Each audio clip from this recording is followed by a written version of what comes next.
Well, hello, hello, hello. Isn't that a good time?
Hopper, I don't think it's a good idea to jump up there right now. Addie's up there. Well, anyway.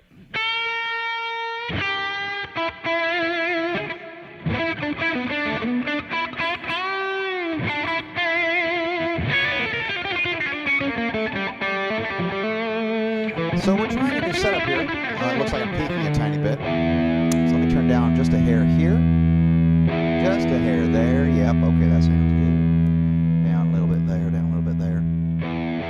That's probably a little low, but we'll go for it. So yes, I'm wearing sunglasses right now for the astute of you. You may have already picked this up. Let's chat. I have been awake for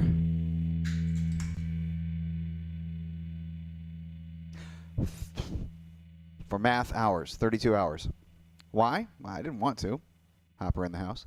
Excuse me for a second. How you doing, Eric? So I got the AC on in the other room, but for the rest of the house, it's just, live while you can. Hopefully you'll get by.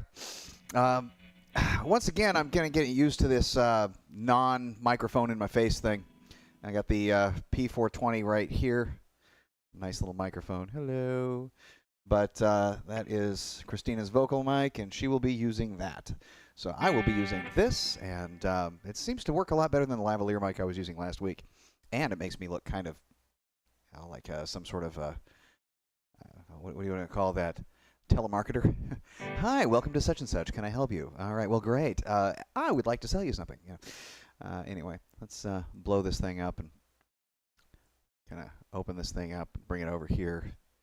And there we go. I can turn that off and put this over here. Sorry, I'm arranging desktop things. It's kind of important. So there we are.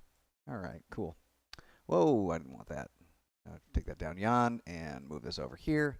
And cool. Now I got everything I need right in front of me. So let's see. Anybody that have been watching anything that I've been doing lately has got the Flying High Again solo probably stuck in their heads. Right now I've got Hearts Who Do You Run To, or Who Will You Run To stuck in my head. Go figure. Life is a crazy dream type of peachy thing. But we're going to go over the Flying High Again solo, and I want you all to keep in mind that this is an E flat, but we're tuned to E today, so this is not going to be exactly the same. Wow, things are a lot brighter without those on. So Flying High Again, it's pretty simple. It's not really that simple, but it's simple enough. And it's an F sharp, but because we're all tuned flat, it's a little bit F it instead. So I have recommendations. For one, it is a kind of a classic blues solo type of thing. There are, it's a really good combination of things like Eric Clapton and Chuck Berry-isms with a whole lot of like classical influences as well. And there's even some chromaticisms. Chromaticism, chroma is color, and then we're talking about like chromatic scale. We're talking about literally color tones. So things that are outside of the scale. It's kind of neat. So he starts out with a, I think that'll probably be adequate for this.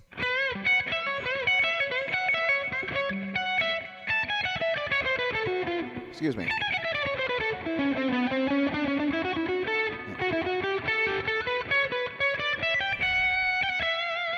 And oh yeah, I should mention this is the tribute version of it. So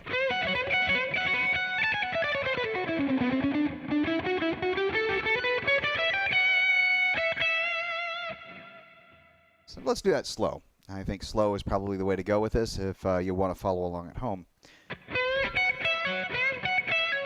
That's just 16th fret, 14th fret, 14th fret again. And it's a bend, unison. Very rapid bend. But in this case, instead of here, it's here. Straight up. So you're bending basically from a B to a C sharp. And then hitting the F sharp above. That's bending, or a pull off from, maybe you have to pick first and then pull off, from the E to the C sharp.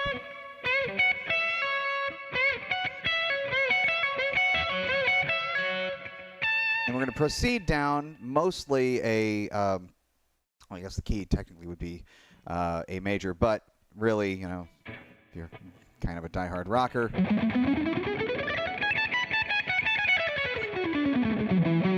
it's F sharp minor.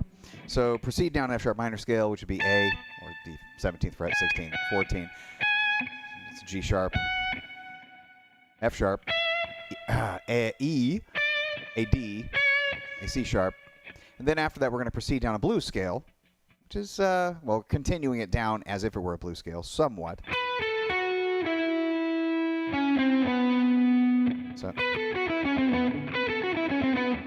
that's not exactly right. Sorry about that.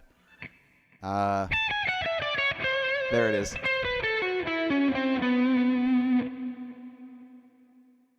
Well, hi there.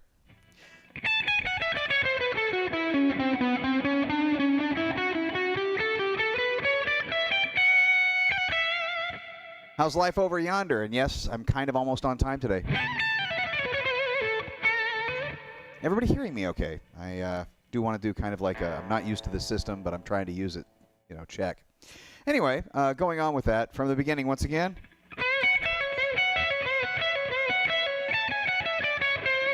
That's 17, 16, 14, 16, 14 on the next string. And then down 16, 15, 14, 15, 16, 17. Which leads us to this part. And that's simply, so it's a half step, 17, 16, 17, or D, C sharp, D. Excellent, thank you. And I'm a little out there. Still a little out. I'm telling you, it's hot in here. You know centigrade. Well, it's 28C in here. Why? Because I can't hook up to that thing to turn it to Fahrenheit. But it's a warm one. On with the show. We're just proceeding up that way.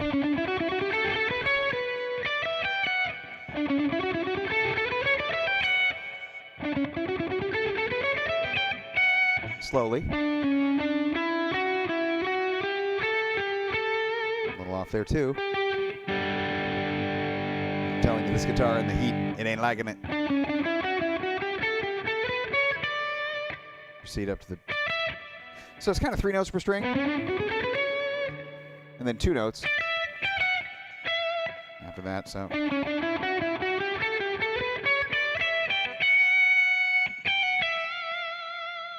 So that's kind of neat. And all in all...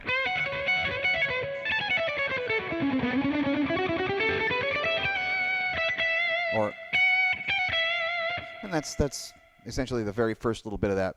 The next one, it's a little harder to hear, but I'm thinking it's kind of like this. Yeah.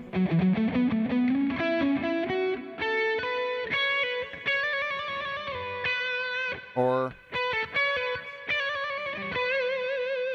either way, but it doesn't sound like a G string to me. It sounds like, that's what it sounds like, so. And it would lead better into what he's going to play next. So anyway. If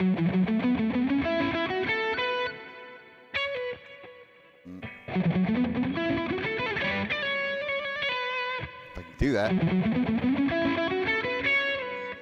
Yeah. Let's do it this way. Something like that. Yes. Something like that.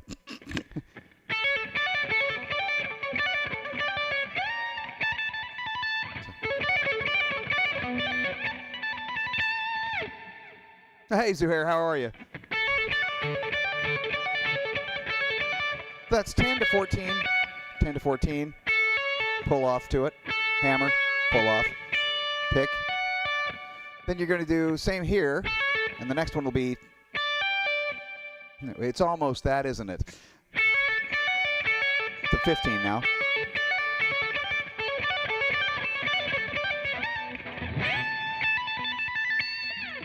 Something like that. That's the next part everybody really wants to know. Well, maybe. And it's really this. This shape. That's a major shape.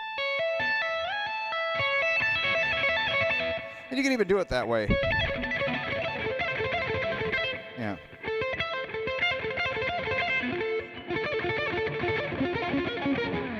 Like that, but you know, we're not doing it that way. We're doing the tappy-tappy thing. You get a little more gain on tap. Speaking of tappy-tappy. There we go. A little more gain on tap. Anyway, 9-12, tap on 17.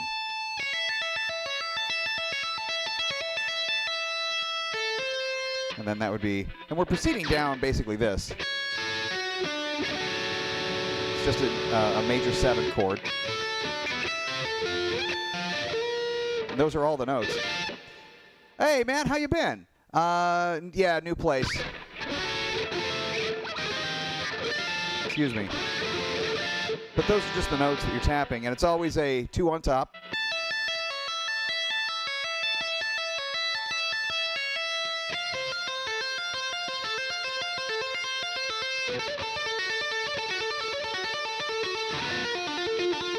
Excuse me. That's kind of a diminished shape there, but that's how it goes, so.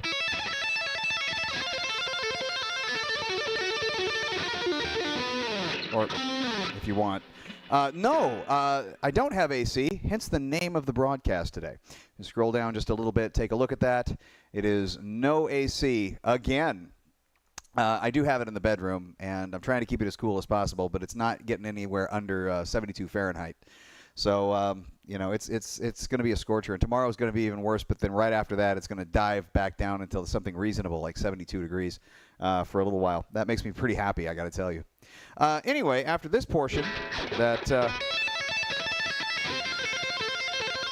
same shape, all you're doing is shifting up 1 fret and going down 1 string each time.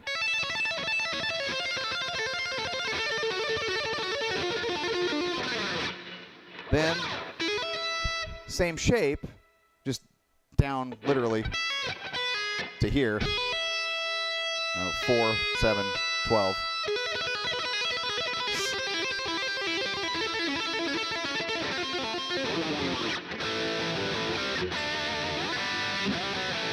And then there, you're flying high again. But that's really great. I mean, it's almost like the whole. I mean, to me, it's right up there with another one of those awesomely Mixolydian songs. You know, Turn Up the Radio. That. How did that go? Yeah, I think it is.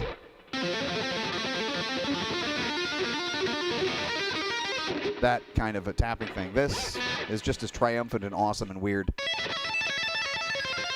Now, if you wanted to, you could do a little Randy Rosie trick. Is actually pick with the pick or tap with the pick. He didn't always tap this way, but he has done it.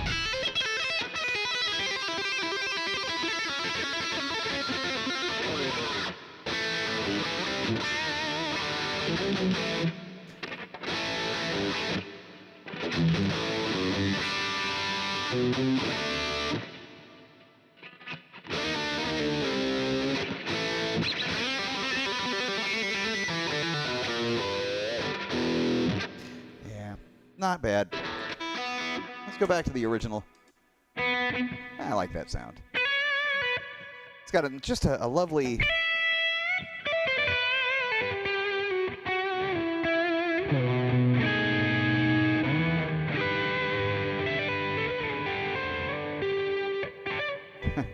No tappy today.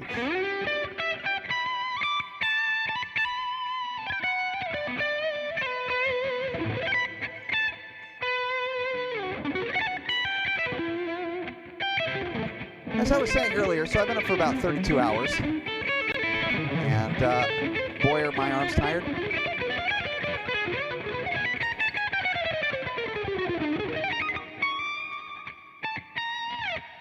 That's what time is stream? Never mind, have fun. I got a thing right there that says thank you. Thanks. Do those staples emerge Vortex or Vartan chairs last? Oh, you mean these guys right here? So the emerge, well, if you're talking about breaking down, within 6 months I had this happening here. I don't know if you can actually see that or not, but it is a tear just from sitting in it. And I've got the same type of stuff here, except this is from cats. This particular chair, which has cost about as much as that chair, for one, this doesn't really kill my back. The arms are low enough, really, that I could kind of get away with playing half the time. That I got specifically so the arms could go away and I could play. But it really, did a number on my back. Same price, roughly, and at Home Depot. Not Home Depot, Office Depot. Do these last, though? Yeah. I mean, the stitches give out. But they do pretty good. One of the guys that had them at work, this is where I heard of these in the first place. We bought a bunch of them for a bunch of people. It was like, I want a gaming chair. We found these, and we can get them for like $125 at the time. And we've had one last about 3 years, and then the back just gave out. So that was that. If you can get it for $125, I mean, I got mine for like $140. It might be worth it to you, but it may not be worth it for your back. That just sends mine into tizzies. This is pretty good, though. Yeah, Office Depot is Staples' competitor. Yes, you're right. And this is a personal preference. This is not an endorsement or anything like that. It just works for me. But do what you do with guitars, or what you should do with guitars. Go test them out. Have a sit down, literally go to the stores and just like grab a chair, sit down, grab a chair, sit down. And whatever one kind of says, yeah, that's pretty good. That's probably going to be pretty good for a while. And I don't know, you might even get lucky and your cats won't scratch it. So I was not one of those people.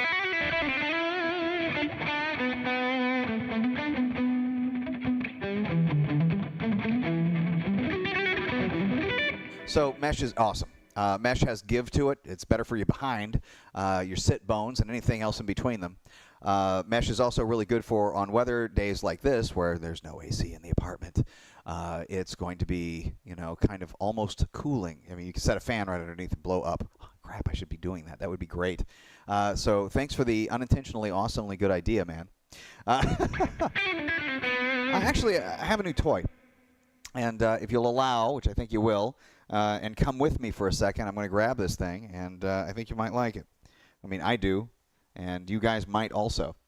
So, for one, there's a bit of a trick to this now because of the whole microphone and cable deal. But I think this is going to work out. In fact, I think this one's going to work out a whole lot better than last week's. Sound seems to be okay on your end. But, this is ultimately something I'm going to have to take a look at when the stream ends. So... a nice tall headrest. On that one, there is one. On this one, there's none. So I could just kind of go like this and use this as a neck rest. But, as a guitar player, and I think everybody here is probably a guitar player, the neat little thing to talk about is the fact that we have guitar posture. What is guitar posture? It's this perpetual leaning forward. So let me go ahead and grab the new toy. Fresh from Japan.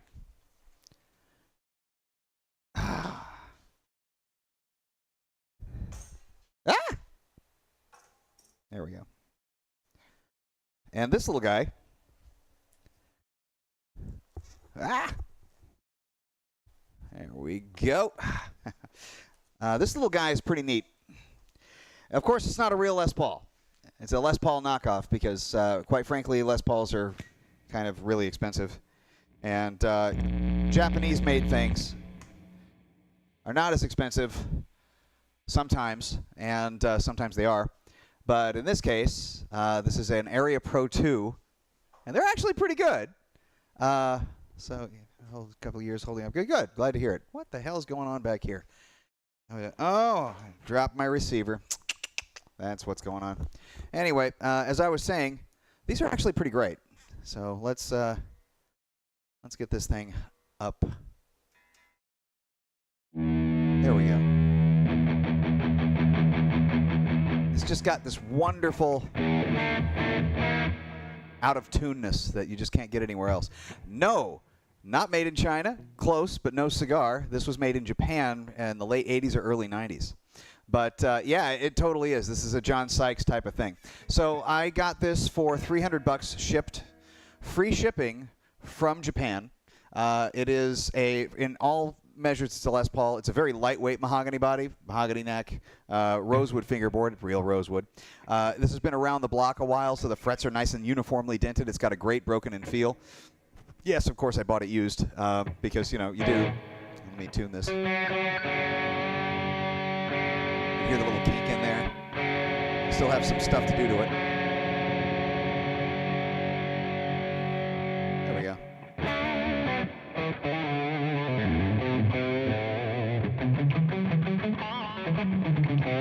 Yes, Blitz by Area Pro 2, or Aria Pro 2.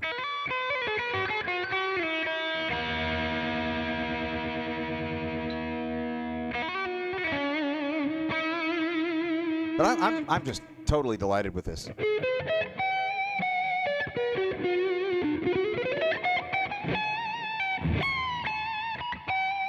I shipped it with new strings on it. You got to admit, that sounds freaking great. Of course, yes, I'm tuned to E flat. This is what I did the flying high again thing on the whole.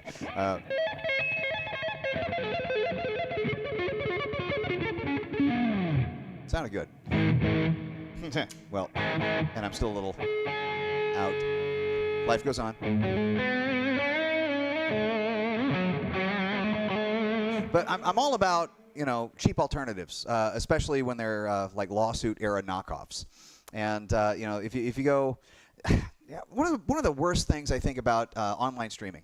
And I'm not talking about myself personally or my own experiences, but guys like Phil McKnight with like 2 million subscribers, they'll go on and they'll be like, this unknown brand is like awesome and super cheap. You should get one. And then, you know, what winds up happening is the price increases like crazy because of the scarcity. But in this case, I'm talking about Bernie Les Pauls. And Bernie Les Pauls are utterly fantastic. I line them up, man. A $400 Bernie versus, you know, like a $3,000 Gibson. It's the same. It's so good. It ain't funny. Except, you know, it's got better quality control, and it's also made in Japan, and they actually gave a crap, you know, when it was released. So the thing is, I would of course have rather bought one of those, and you know, they're priced out of market right now at you know, $1,000 plus. I think the cheapest one I found was $900. And I found this for $300, and I'm like, wow. For one, all the gold hardware is worn, and it looks fantastic. It's got a great, you know, kind of patina to it. I mean, all of it. It looks like what Randy Rhoads' guitar looked like, except, you know, not the color. At the end of his stay on this earth. But I was, you know, kind of like going, you know, let's find out how good this thing actually is. Do a couple of, you know, videos, you know, looking around and seeing what was out there. And there are a few, and you know what? They all sounded really good. There was no complaints about them. I'm like, all right, I'll give it a try. And well, yeah, this is Gibson, Japanese Gibson dude. So you should give it a try. Not a joke. These are actually really, really good. So, and I can tell you that from personal experience. It's got a slightly thicker neck. It's got like a modern, I wouldn't say a real modern profile, but it's not like the 60s super thin neck. It's got some rigidity. I mean, you can do the whole type of deal when you're just about ready to. It's got the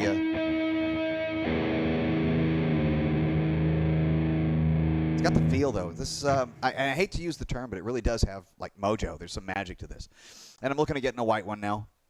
Not right now, but, you know, I'm looking at getting another one and, you know, adding to it. But I think that at some point I'm just going to have to say, you know what, I really have enough. So, sure I can. Look at that. Black as night. shiny. Little chip right out of that actual inlay. It's not a sticker. It's the way they did them back in the day. Like I said, this is either late 80s or real early 90s. But you see that headstock right there? That's what Gibson sues about. And that's the best part of it. It's actually got one of these little like open book designs. I absolutely love that. The back is what you'd expect a Les Paul to look like. I also want to comment on the potentiometers and the switch. And the tuners. The tuners are really, they're good tuners, decent tuners. I'm happy with it. Of course, I got the strap from China. But let's see here. Let me take that off, in fact, so I can mosey this way. Ah, heck, I don't need it on. So, yeah, this is, it's a lovely instrument, I got to tell you.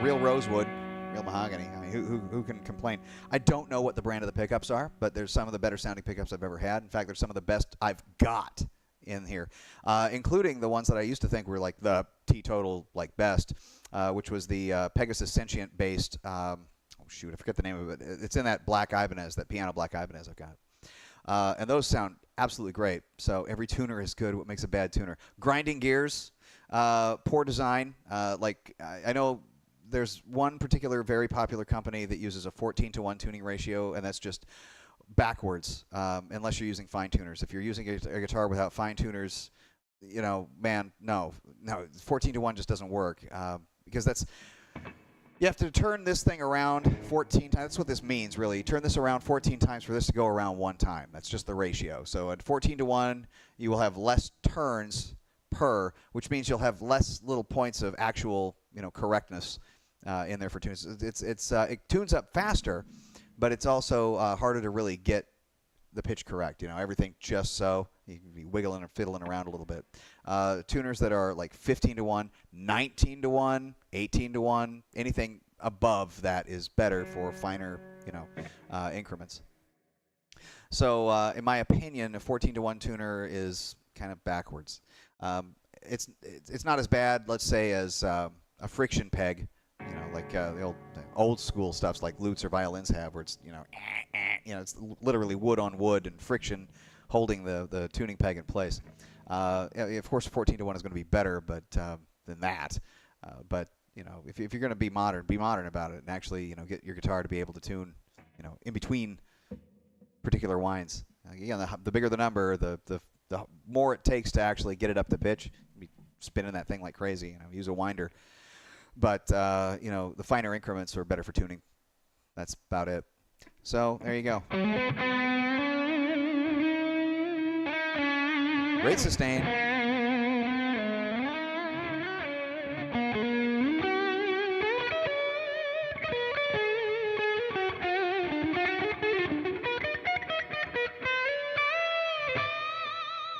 fact, the broken-in feel is one of the things I like the most about this. Whoever had this before in Japan played the living daylights out of it. It is, you've got dented frets because it's like 40 years old. It's dented frets all the way up, and it's kind of a uniform denting, so every note that you're playing still sounds nice. You can feel it, though. It just feels so good. Well, First Contact, I have an answer for you. I am not a fan, and I will tell you why before, the world explodes on me. I think Evertune Bridge is and this is just a philosophical concept for me, okay? So the way I would explain Evertune is if you like setting up a Floyd Rose and you want to set up 6 of them in one guitar, get an Evertune. It's an overly complicated design. It's like a hallmark of over-engineering. It works if you're a touring musician and you don't play, and you intend to play a hardtail. Yeah, you might want to actually get one of these and let your roadie set it up for you. I got a cat. Hello, Hopper. How are we doing today? Anyway, poor cat's just as hot as I am, and he's wearing a fur coat. I feel bad for him. But it's only going to be happening for a couple of days, so that's it. Anyway, as I was saying, I think it's just a classic over-engineering thing. Some people absolutely love them, but I will never, ever, ever get a guitar with one. And like I said, it's mainly because, we used everything but that for years, and we didn't have problems if you set everything up right. Get your strings stretched. Of course, you're going to have adjustment difference. It's made for a touring musician. If you're just playing at home, you really don't have any purpose at all needing one. You don't need one, unless the room that you keep it in lowers in temperature at night by like 50 degrees. And then comes back up in the daytime by like 50 degrees. So and I'm not talking Celsius here. I'm talking, Fahrenheit. So if it's 30 degrees in the morning and then it comes up to 80 degrees in the afternoon and then back down to 30, just because it's going to go kind of back and forth and back and forth and back and forth, you might need that tuning stability. But nobody lives like that. So Jason, I actually can't answer that question for you. I don't know, but I'll bet you they're Alnico. So, and I'll bet you they're Alnico too, just by the buttery sounds of it. I don't know for sure. That's one thing I actually can't answer about this particular instrument. But I know that they're some of the best sounding ones I ever had. So if you buy a Blitz by Area Pro 2 or Aria Pro 2, you're going to get these pickups and you're going to go like, wow, they are really good. So, well, I did. So, and like I was saying, the switch is also very, very good. So you can do the whole kill switch effects that Randy used to. Not to ignore you there, Zuhair. I'm with you all the way. Here's the thing. Imagine this heat. Cats turn to melted butter in this heat. They turn into liquid form. Hopper's doing pretty good. Oh, sorry, boy. Yeah, I surprised him. But Addie, she's my girl. She's sitting over there. She's just kind of laying down as a pool of cat. So, yeah. But, again, unless you're asking me not if these pickups. Yeah, wait, let me get back to that. Mr. Jason Morrill. Are you asking me if I prefer Alnico pickups over ceramic? Or, let's clarify. Because I've got answers for you if you want me to clarify. So, switch tip. Dear me. Maybe I should actually have that thing screwed on. There we go. Good. So...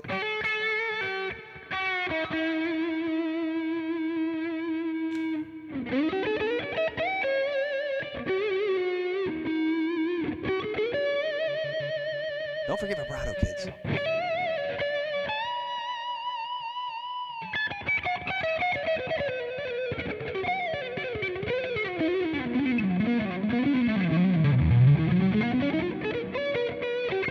So I did answer the question right in the first place. Good. And if you didn't know, if you're new here, there is a bit of a delay, like about 30 seconds from when you type something to when I actually see it. And it's just the nature of things. So I don't know how they keep up on the big streams. I really don't. Excuse me for a second. Coconut water is lovely at a time like this.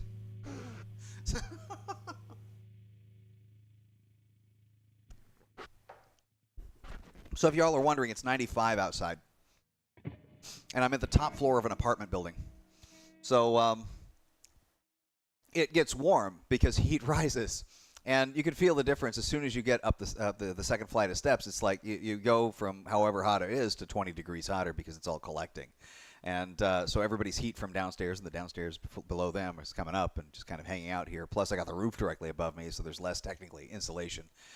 And I did a real good dumb this morning. Again, been awake for almost 33 hours now, unintentionally. And I left for work this morning. Like almost 5 in the morning, and I left one of the windows open. Whoopsie. So, yeah, again, I'm going to answer that question one more time. I am really not sure, but I would probably bet money Alnico 2s. So, probably. Especially if they were going after, like, the original kind of Gibson designs or, like, the Seth Lover models. Most of those were Alnico 2. Of course, Alnico 5s are a little stronger, a little crisper.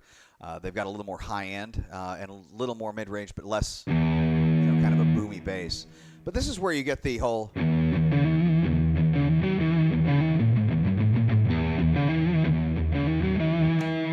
it back to that, and maybe a little more gain, huh? Maybe?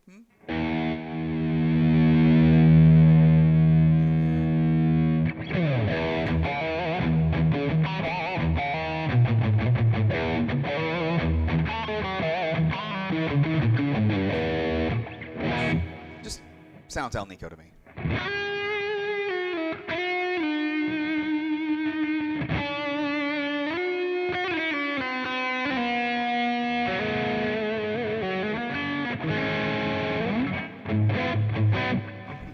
Classic Les Paul stuff. Well, that's what I'm talking about, right? Oh, I know who that is, yeah.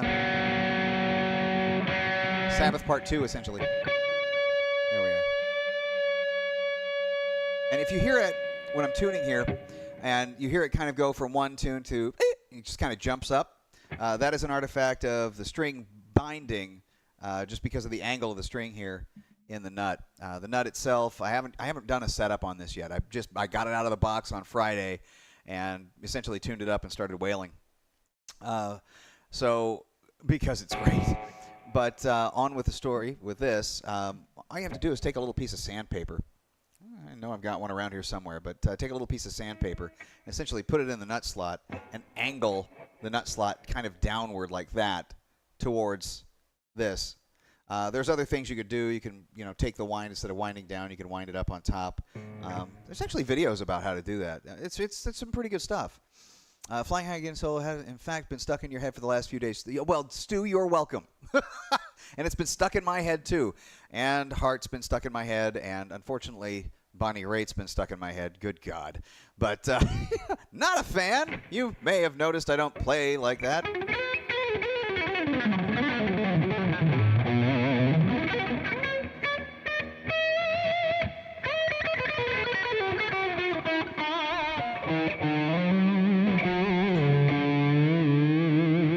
But listen to this. The whole thing is just lovely.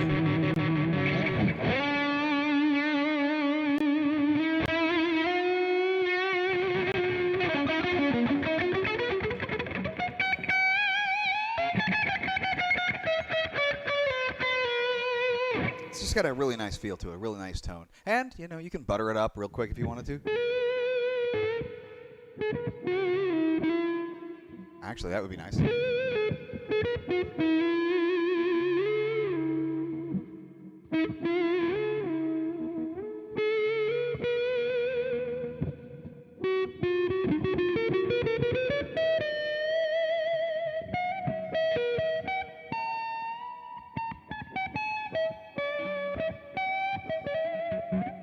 It's got, I don't know. I can brag about this thing all the time, but I'm telling you, it was about $300 shipped, and I don't think I could have been more delighted with this purchase. I was genuinely and pleasantly surprised. Now, I bought it on a Friday, so the Friday before last, and there was zero communication from the seller. In fact, that was one of the only complaints from the seller. I think it was like TMZ store or something like that. But the seller had some complaints about not actually getting back to you when you're talking to them. Yeah, thank you. I think so too. I think that this has a long future in my life here. This is going to be around for a while. It does sound really good. I was going to continue though with. So I bought it on Friday. I didn't hear anything from it. And I'm like, oh, let me check a thing just to make sure. I mean, it was the first purchase on eBay since the move. Sure enough, I hadn't changed my address yet, so I sent him a quick message in English and Japanese saying, hey, made a little mistake. Could you maybe ship this to this address instead? It corresponds with my PayPal address, which I did change. But they never got back to me. And, of course, when they shipped it on Thursday, they shipped it to the wrong address, which is my old house. That's all right. I had to go and get it, so fine. I'll drive to Shelton from here and then grab that and then come back. Great. No problem. Well, some problems, but, we got it figured out. But so grab the guitar, perfectly boxed, looked great, open it up, smell of Japan, everything was trapped inside. It was a beautiful thing. And I took a look at it and I'm like, wow, it's not busted up. The headstock is still on. That's a really good sign. It was well packed, and it was here from Japan within 1 day of it actually being shipped. So I got to tell you, I really didn't think it was going to make it in that kind of time, but it did, and it's great. And they always ship, they say, within 5 days. So that's a store I will buy from again. I do recommend them. So, all right, now I'm going to read your stuff there. It says, let's see, you tend to be too much looks pedantic about guitar. Let's see, wouldn't play metal guitar on a Fender, but this guitar is perfect for blues, bluegrass, hard rock, 80s, metal country, and all. Yeah, the funny thing about the Les Paul is it's kind of a real jack of all trades. You can get away with all sorts of stuff. I mean, you can probably get away with, like, death metal, if you really wanted to. So, but yeah, jack of all trades. And I'm kind of with you on that. You grab a Fender Strat, although there have been some exceptions. I mean, Yngwie Malmsteen plays a Fender Strat, for crying out loud. I mean, I wouldn't play a Jagmaster if I was playing Morbid Angel. I don't think that would work. Or Jag Stang. Oh my God, that would be hilarious. This super short scale thing. No, wouldn't work at all. All right, it's Jason Morrill. You're thinking of a way of custom wind pickups and then send voltage through the coil to make an electromagnet. Do I think it might work by applying electricity to create a stronger magnet? You mean gousing the magnet to have extra juice? Sure, you can do that. Personally, I think that you gauss the magnet up right, and then after that, go ahead and just give it extra wines, or give it the same amount of wines but have a larger wrap wire. So there's a lot of stuff you can do with it. There's a guy that you might want to check out, or maybe not. Let's see if I can remember his name. I think it's Heavy Metal ATC. And this guy does a ton of different experiments with, making his own pickups, and just listening to him, it's pretty fantastic. And he usually sticks with, like P90 designs, but nevertheless. And actually, you know what, pound for pound, P90s are some of the strongest pickups out there. Oh, darn, that thing came off again. That's all right. I know how to fix this. I am not an unintelligent man. So, neato. So, anyway, in fact, with that, it's a very quick and simple procedure. It's called new switch tip. But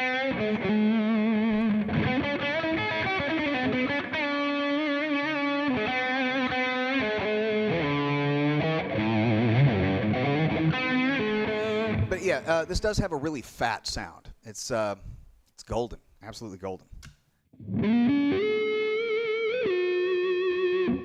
Going to impress, all the ladies and whatnot. Set neck.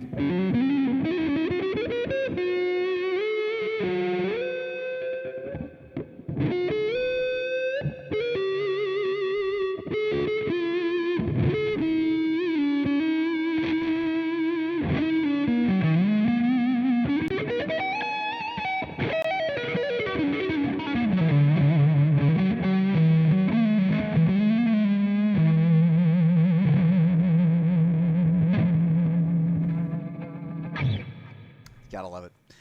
So at any rate, yes, as I was saying before, I'm looking at a white one now. I'll get you guys the name of the store, though. And there's a neat thing. Of course, no sponsorship, no endorsements. I'm not even monetized. But the fun part, I can at least say out loud, is that if I tell you the name of the store and what they do, you guys might be able to get a pretty good take on it as well. I mean, they are very, very active at offers. So if you click on one of their things, like this, I'll click on this really quickly. It's like Samurai Music Tokyo, for instance. I'm looking at something on them. I haven't bought anything from them yet, though. And that's a pretty good deal on one of these. But if you look at TGM Store, that's literally the name of it. Take a look at them. They've got hundreds and hundreds and hundreds of listings. A lot of them are duplicate. I'm telling you that now. And a lot of them are duplicate with different pricing. So just be aware of that. Find the cheapest version of the one that they have. Take a look at it. Take a look at it for a while, and maybe add it to your watch list. And within a day, they're going to make an offer on you. And that offer is going to be like 16% off or something like that. It's actually kind of a decent percentage off. And you'll be able to get it for, after taxes, less than the amount that it was originally. So it's pretty good. And by the way, just to show it off, yes, set neck. The way it should be for one of these. And I don't own any set neck. I do now, but I didn't own any set neck guitars. I'm not really a set neck kind of a guy because you can't adjust the neck angle, really. But, I mean, I much prefer a bolt-on construction usually. But there's something about Les Pauls that are set neck with some authenticity, right? So let's see. Shipping costs be like from Japan to New York, USA. Free! Free! Let me go ahead and, let's see, share the screen. I'll share the other screen. I'll move this over here. There we are. So now you can see this. At least I'm pretty sure, because now I can't see OBS. There we go. All right. Look at this. Free standard shipping from outside the U.S. Woohoo! So this is why I got an offer on this one today. $364. What was the offer? $310. With free shipping. After taxes, it'll be a little under $360. And that's beautiful. That's just beautiful. I love that thing. I would love to have that. But how many of these do I actually need? Well, I need this one and a white one. That's it. But I'm a sucker for a tobacco burst. I would walk a mile for a really nice one of these. It's the same guitar. So, well, when I say same, I may not be talking about the accoutrements like trapezoidal inlay and whatnot. But it looks pretty good to me, got to tell you. So let me go back to the main. But yes, the TGM store. Yeah, dude, free shipping. I literally paid free shipping for this. In other words, I didn't pay for the shipping on this. All I did was pay tax and, I got a deal on it. I was really happy. So let's see what you say. We're all at, let's see. We are, we and train the magnet. Yes. Okay, I think what you meant was train. We can train the magnet, yes. But you're suggesting to use voltage to amplify the magnetic field while the voltage is amplified. The only issue is that it may rub off onto the pickup and cause permanent jank. So are you talking about like using, let me see if I can get this right. You're wanting to make active a passive pickup? I don't see why you wouldn't or why you couldn't, but I would start with a, if you're going to use active circuitry to boost it and everything, I understand completely. If you're going to use active stuffs to take a weak pickup, like a, let's say, like one of those, I can't think of the name of the guy, Lawler, Jason Lawler. He's got a PAF that's like 3, as far as like what's the resonant peak. It's, 3 kiloohms or something like that. It's really, really low output, but it's super clean. If you take one of those, I wouldn't necessarily take one of those, but I would take a pickup like that, so a really low output one, and amplify it from there. I don't see any reason why you couldn't do that. I would also recommend, instead of just looking at it that way, is you want to try to find like a sweet spot where if you go overkill, if you go nuts, and you get like a distortion out of the guitar instead of just like a nice overdrive or a very loud signal, because I think a loud, clean signal is a lot better than a fuzzy one. So if there's clipping coming out of the instrument into your interface or into your pedals or whatever, I think you got a problem. But this is just something that needs to be experimented with, right? I'm not saying you can't do it. I'm not an electrical engineer. I do know a bit about guitars, though, and guitar building, and I've studied pickup making, but I've never actually made one. I'd love to.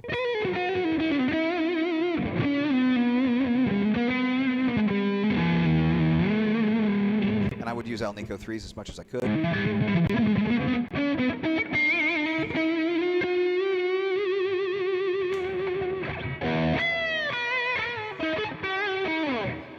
Let's see here.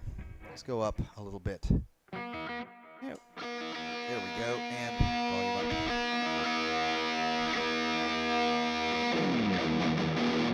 up. Clipping is if you're over loud into a signal. Here, listen to this. It's going to get loud for a minute, so kind of back away. If you're on headphones, kind of back away a little bit. But I'm going to intentionally clip my interface. It basically means kind of distorting the signal, okay? So this is regular, good. That's clipping. Can you hear that extra little on top?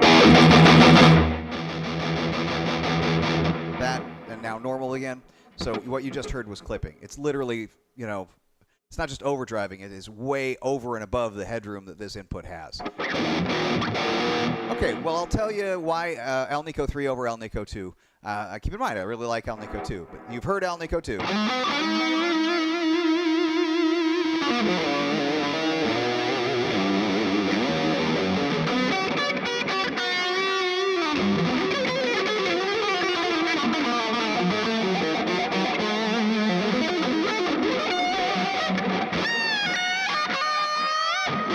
Good stuff. Let me go ahead and grab an Alnico 3 guitar, which is one that I had a little bit ago. Just so happens I have one available here. All right, set that in the pocket and walk this way. Try not to disturb the cats while we're at it. Nope, that's not it.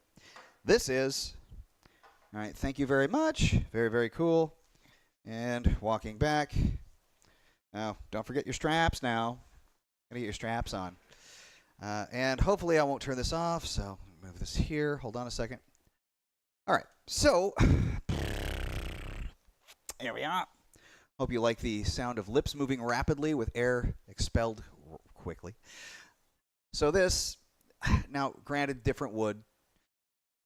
This is a bone nut. I don't know what that is. Could be PVC. I have no idea. We have brass back here. That's essentially some sort of a metal. I don't know. So there are some construction differences. That's 24 3/4 inch. This is 25 1/2 inch. This is going to have less, I wouldn't say bottom end, but I would say softness to the sound. So this is going to sound a little like this. Alnico 3, same setup.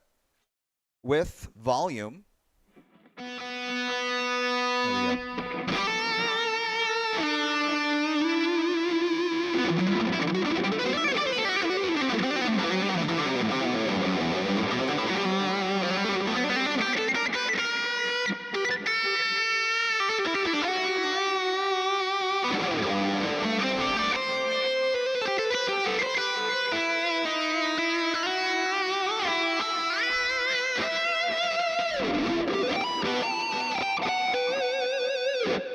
That's the difference. All right. So let me see.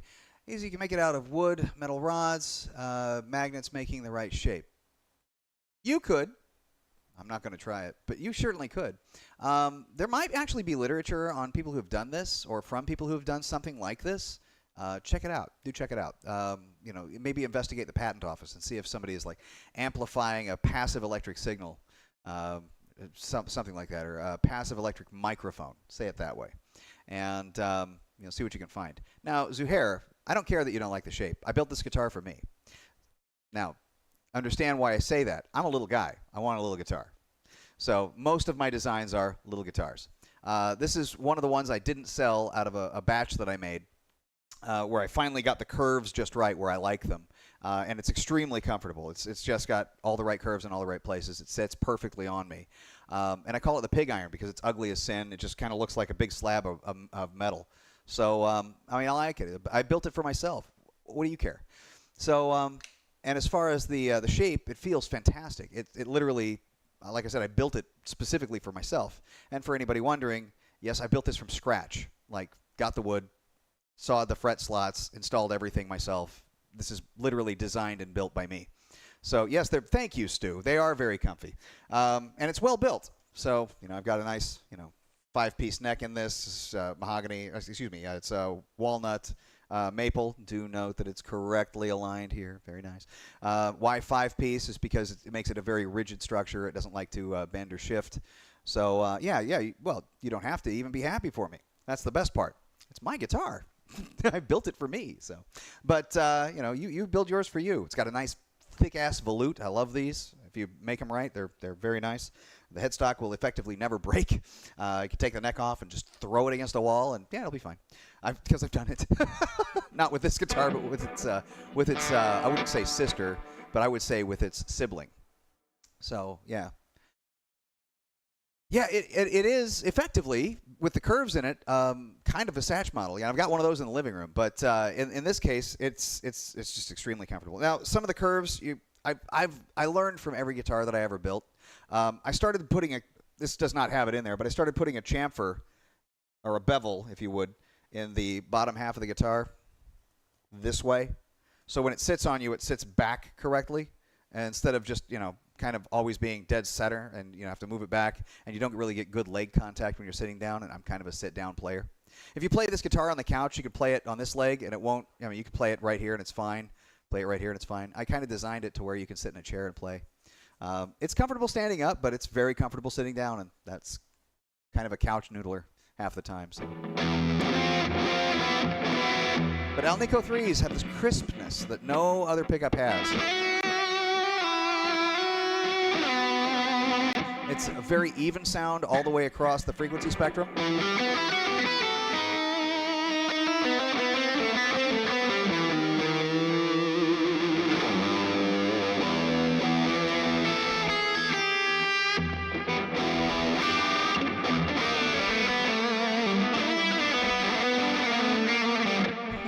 Maybe if I could play it right. But you got to want to do the...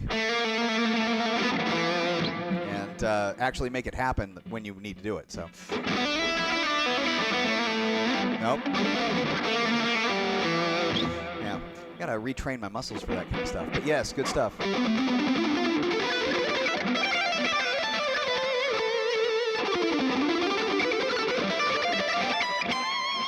Well, let's talk about design choices. Some Kiesels actually have a football jack like this, which I have facing upwards, so it doesn't give you any problems.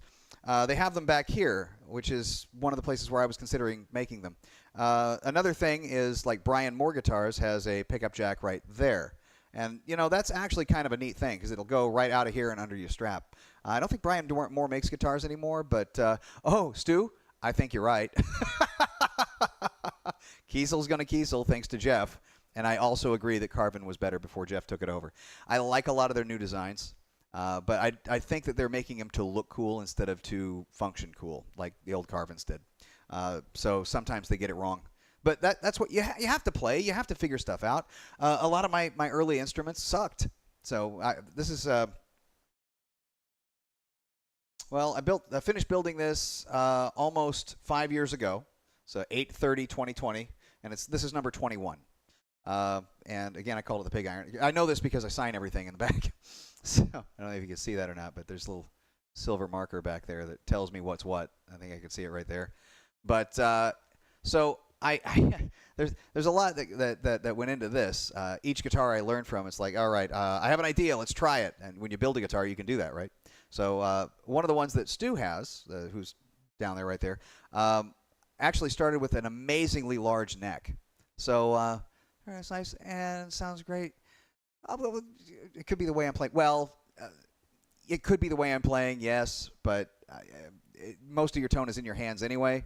But what do pickups do? I mean, we did hear a difference in sound between this one and that, and of course, I get scale length and different stuffs. But these pickups do have a bit more sharpness. So what you're doing when you change out the pickups is kind of changing out the EQ of the instrument. So if I put in some Alnico 2s, it'd be a little duller, and not necessarily in a bad way, but it'd be more rounded, maybe a little more earthy, more wooden sounding.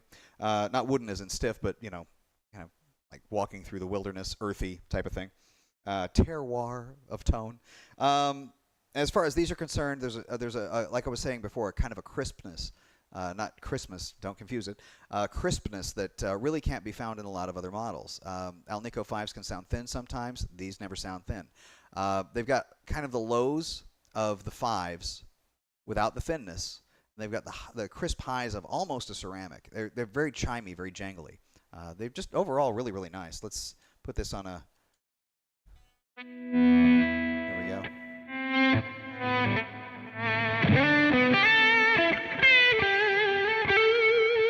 Really liking the tones there. Here's the Les Paul now. It's got a lovely thing. This also has split coil. So Alnico 3 split, it's even less output.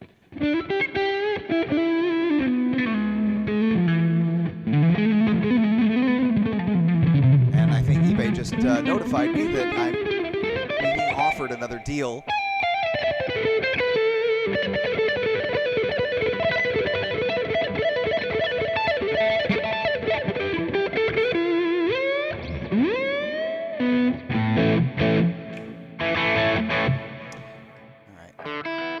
Let's try here. There we go.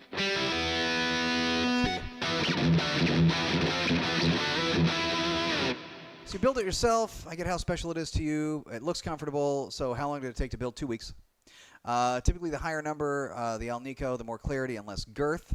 But so many things go into that. It's really true, dude. It's really true. And I've got every single type of Alnico pickup, every single type, in at least one of these instruments here. I've got Alnico 5s on this guy right next to me. I've got Alnico 4s back there in my black Yamaha. I've got and those sound really good. But they all sound really good, but they all have kind of a different frequency that they like to dominate. They all express themselves towards your listeners differently, and so your EQs may vary, but they're pretty good. And I've got Alnico 8. I've talked about that one before. I even had a video about it. And the Alnico 8 is just it's going to crush you. It's going to hurt you. It's a beautiful thing. And it's tight as a drum. So, yeah, it's got a lot more edginess to it. But it's not that well rounded. It wants to punch you in the face. So, it's very high output, in other words. So, let's see. Is there anything that I missed? No. Well, let's see here.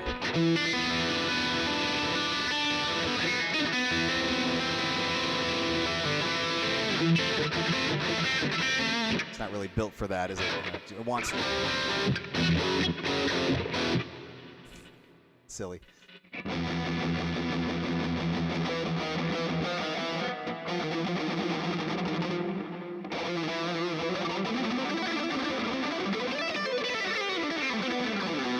Well, as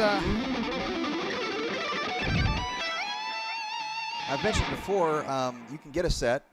Well, an Alnico 8 bridge and an Alnico 2 bridge off of eBay from Guitar Part Zone, and I think it'll run you like $45 for the set. Doesn't hurt to give them a try at that price. Again, no endorsements.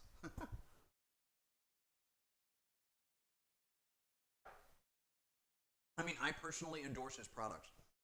My favorite pickups of all time are the ones I'm playing on right now, though. because you can do just about anything with them. I mean, they're so flexible.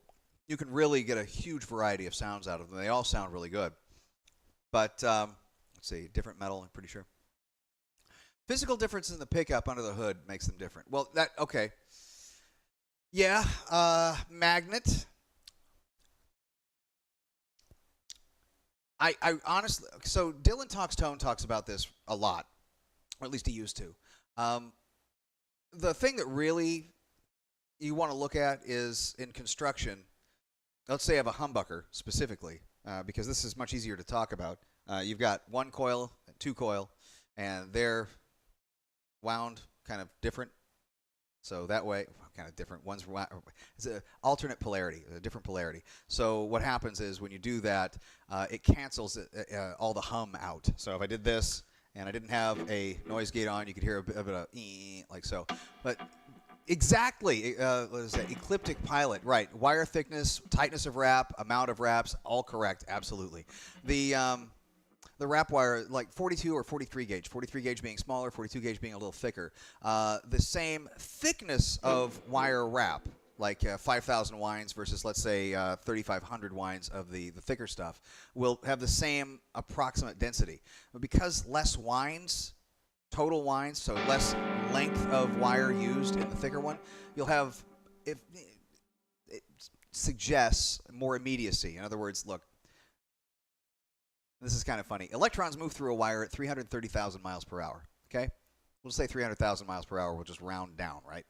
But that's pretty damn fast. So if you add a couple of more, winds of wire, let's say 1,500 more winds, how much time are you really, wasting there? It's effectively nil. It's you might as well, with the amount of wire we're talking about, with those kind of relativistic speeds, you might as well not even consider it in the equation. It's just like, what is that, 0.00000025396, something like that. The second you're saving as far as the immediacy of the attack or the feel. It's nonsense. Don't even worry about it. So dude, mini humbuckers are awesome. Absolutely awesome. I have one in the neck pickup of the second guitar I ever made right over there. And it's beautiful. And I had a guitar named, what did I call that? That was the pallet caster. Had these real cheap, like $20 a set snake oil pickups. Actually, they sounded great. They were just soupy and wonderful. And really nice to play with. Well, at any rate, yeah, Dylan is a wealth of knowledge, dude. He's got an awful lot of brains on him. Now, as far as the alternate construction is concerned, let's say that you're talking about like Strat pickups. Those have the magnets instead of on the inside underneath the coil here, or in the center really. You will have magnet usually hammered in, and those are your pole pieces, and they're literally the magnets. Now, the cheaper pickups that do that, like ceramics, for instance, really cheap single coils, will still have the magnet underneath, and those pole pieces are just there to kind of guide the magnetic field. That's it. So, it's a thing. But yeah, wire wrap. That's a huge part of it. Some people talk about enamel coating versus like raw wrap wire, and then just dunk the whole thing and paraffin wax. Some people don't like that either, but you're going to get a lot more noise if you don't do it. So, but yeah, I deep dove into this a long time ago, but I've never done anything with it, which is kind of silly. Speaking of doing things with it, so check this out. A very nice person decided I need to get a pick, and it's a beautiful pick. It is made of black abalone. And I almost really don't want to play it on an electric guitar. It's very nice. It's got a great sound on the acoustic I got over there.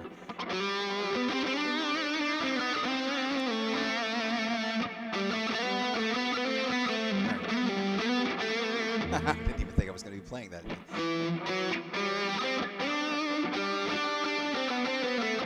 Yeah. Figure it out as you go, Kirk. But it's got a great sound. Feels nice. It's got a good thing to it.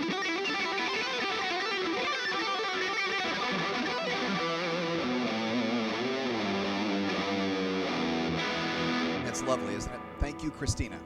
You are a lovely, lovely human being. Thank you. So, quite awesome. Yeah, I don't really get kind of gifts like that very much. Can I hear the beef?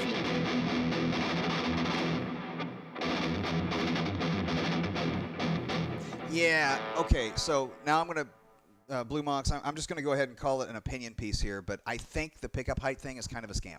Not pickup height, but pickup pole piece height. all you're really doing, you're not adjusting tone. Keep that in mind. You're just adjusting volume of individual strings. So let's say the G string, or because it's the first one that isn't wrapped,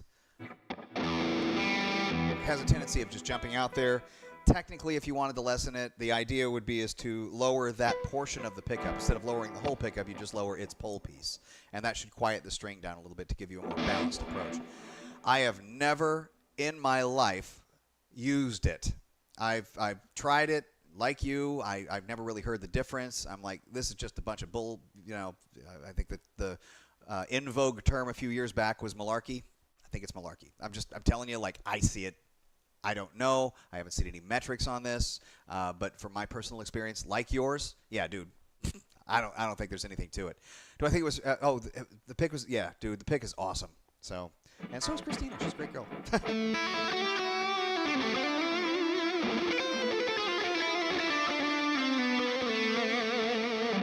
Pretty sure she's not even listening. Great gal.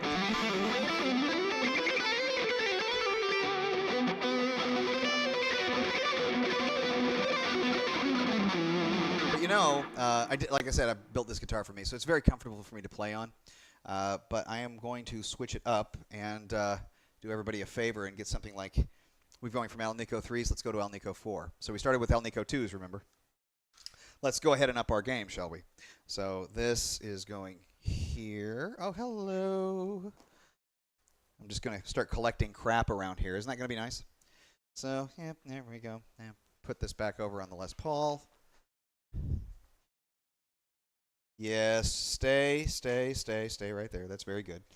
I said Alnico 4, didn't I? All right. That'll be the Yami. And now I've got two Yamahas. One being a bass. I do like Yamahas quite a bit. Another excellently built Japanese-made guitar, especially back in the 90s.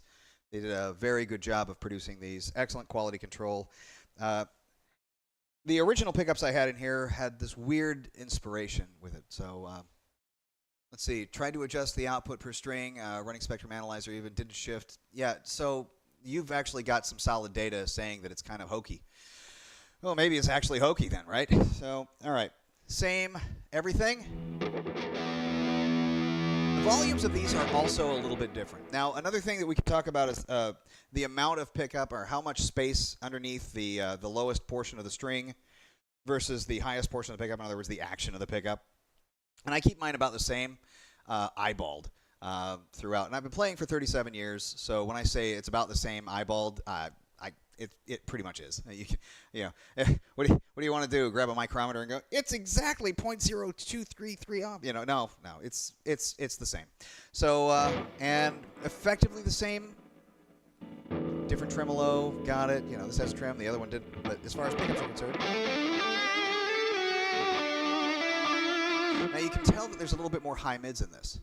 It's got a slight scooped sound to it as well, but the high mids are a little more clear and crisp. There's a little more output to it overall. By the way, must also... oh, dude, yeah, these things are great. My parents were not really into music.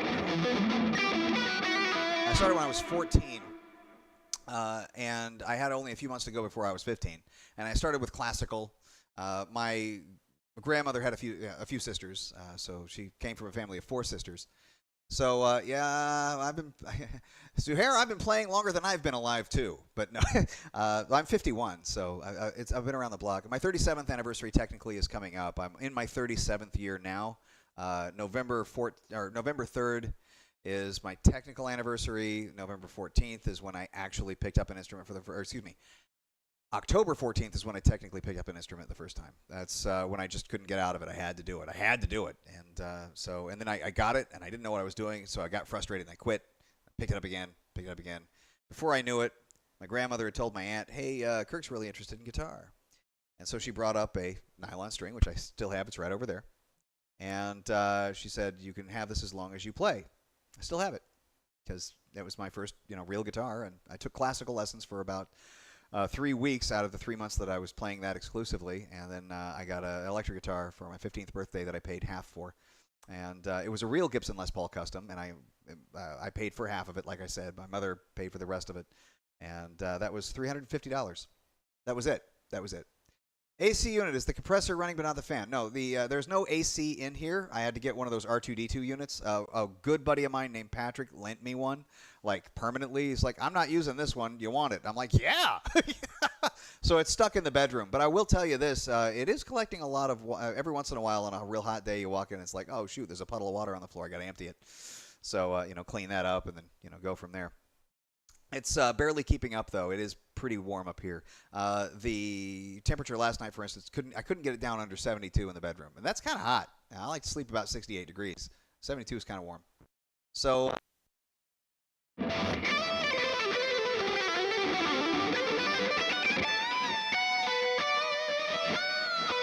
I'll tell you what, though, we do have heaters, but if I turn those on, I'm going to die. So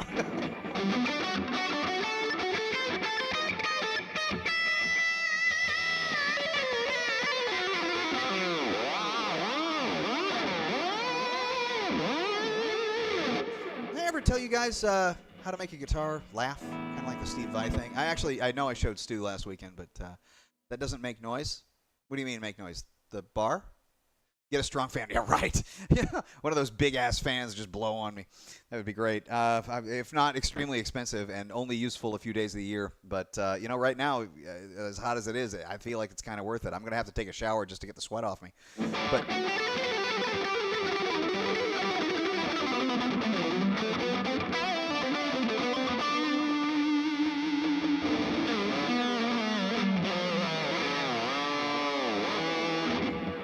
he's talking about the AC. Yes, the AC does make noise, but it's making noise in the other room, trying to keep the bedroom at a nice temperature. So when I need it this evening, it's already cooled down. It doesn't have to cool down. It also gives a nice place for the cats, who are once again soup, to go if they want to cool down. But they like me, so they want to be around me, and I like them, so I want them around as well. So as far as the guitar itself, does it make any noise if I just kind of go like this? No, because I've got a noise gate on in the Nano Cortex over here. And it probably wouldn't make noise anyway because of the humbuckers. But, okay, as I was saying, this thing.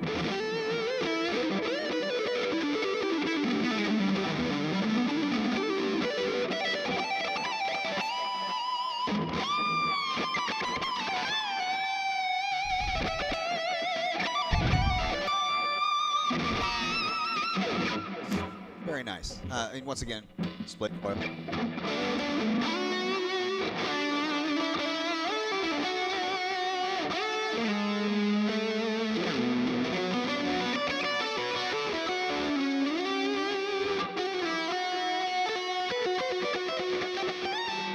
How about doing that right?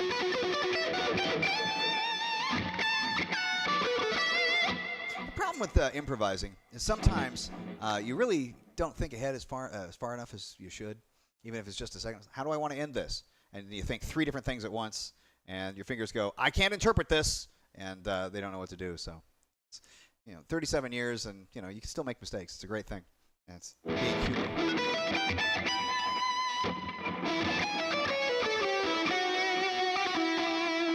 But Les Paul went away. A few years later, I got a Hamer Diablo Limited. Traded that in for Jackson USA Dinky. Jackson Dinky I traded in for something. Can't think of what exactly. But eventually I wound up with a few of these. And eventually these few got more and more and more once I realized, hey, I actually make money. I can save and I can buy. And so I saved and bought. But most of these were purchased in the last several years. Most of the other ones that I had before then were just the never-ending hobby of building my own and trying things out. Testing the waters in Guitar Terminal. Yes, sir, it's testing the waters all right. But anyway, so yeah, I've played for a while.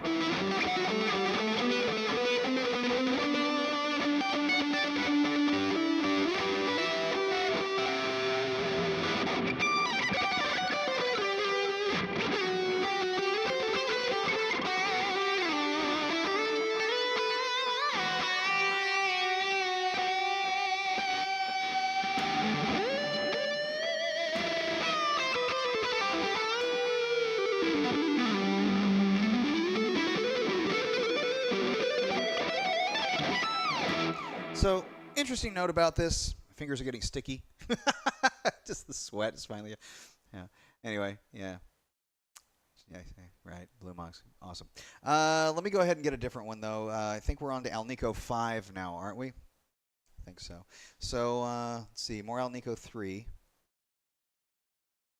I think number 2 has Alnico 5. I think this one actually does, too. Our little Ibanez guy here. But I think it's an Alnico 5 in the neck and a ceramic in the bridge. So, it won't exactly help us in our quest to find out all the differences. So, let's see if we can find those, though. And that'll be here.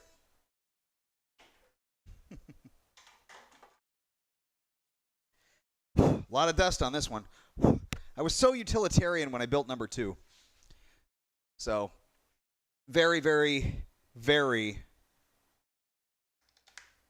actually, there is a difference between the regular Alnico 5s and this one. This one's about the most buttery Alnico 5 you'll ever hear. If without volume, of course.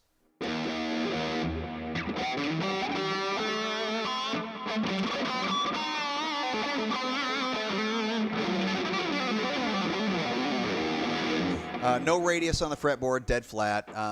There's the... I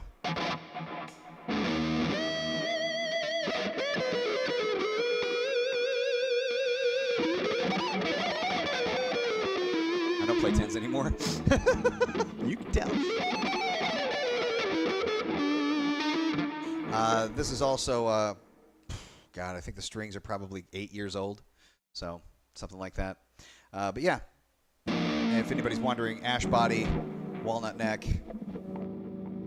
I think it's a walnut fret. No, rosewood fretboard. I think it's Indian rosewood though. So make of that what you will. 24 frets as usual. Actually made a mistake making this, and I learned from that. Measuring things. When you measure twice and cut once, you measure with the same thing, and make sure that you get your measurements actually right. What you calculate, check those calculations, and then measure twice, and then cut. But my calculations were off, so I actually set the bridge back a little bit too far, but these things reach forward fine enough, so it's okay. I did make the volume knob for this, and yes, that's only a two-way toggle switch. I was influenced by Racer X at the time. It's so utilitarian. It's so perfect. If you're just playing the...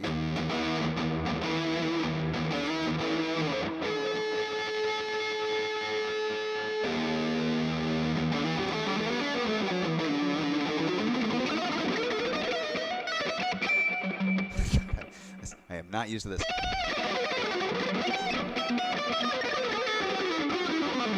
I've only used this in one video anyway.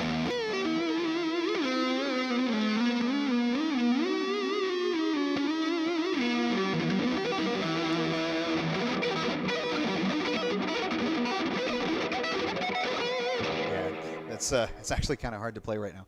So life goes on though, doesn't it? Let's see here. So from 5, we're going to jump all the way up. Apparently there is an Alnico 6. I am unfamiliar with the sounds of that, but apparently it does exist. And apparently there's also an Alnico 9, which is just a modified 8. But all of those are aluminum, nickel, cobalt anyway. It's just different consistencies of them. Binders are different possibly, but that's about it.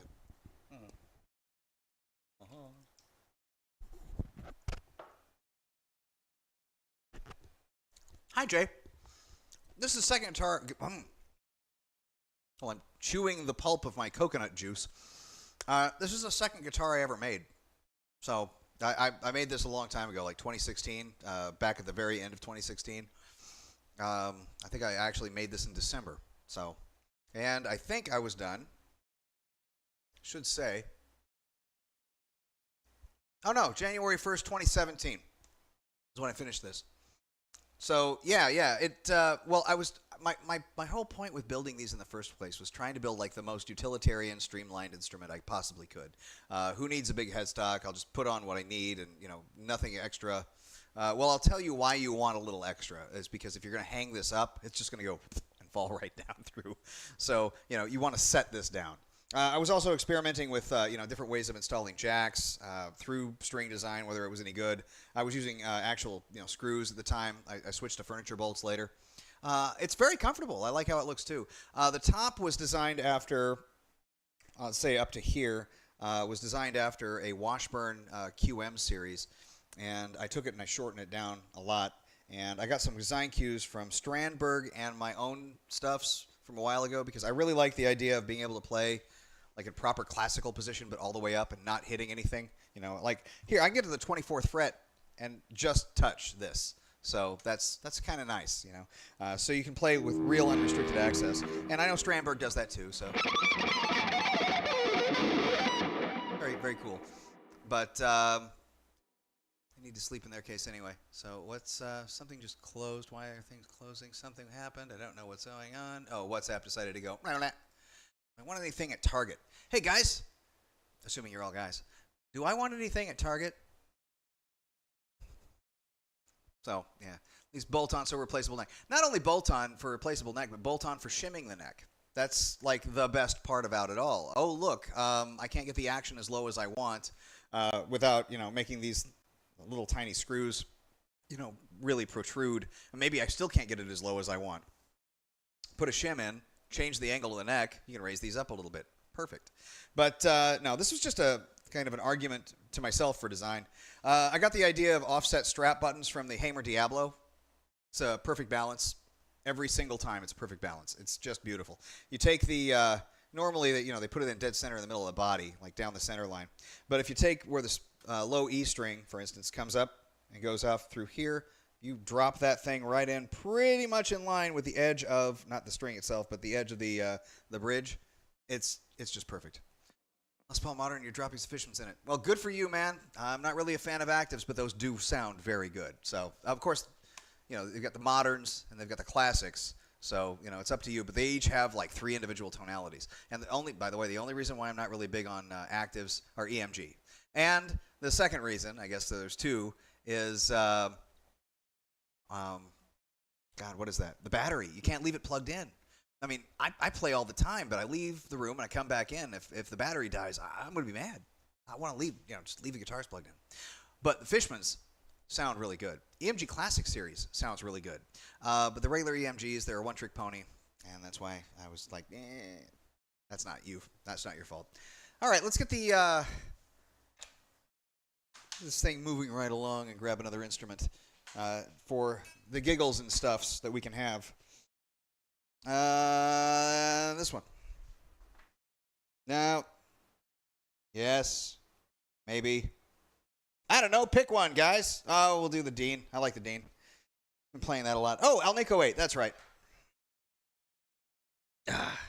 There we go. So, as we were moving right along, this is ESPM 400. Got it dirt cheap. I love that kind of stuff. But, yeah, well, dude, blacking out a guitar is a beautiful thing. Always swapping out the stuff to black is just fine with me. So, yeah, again, did I need anything from Target? I got a question here. Do I need anything from Target? And again, same everything, but pickup certificate.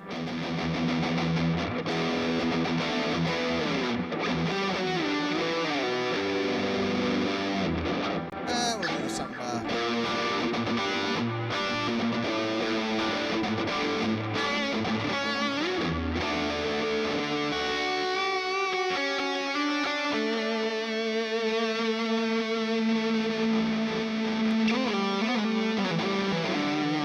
hours, that's close to, what, 8 days? Yeah, 8 days, something like that. Not bad. Not bad. And we can plug it into the wall, too. No shit.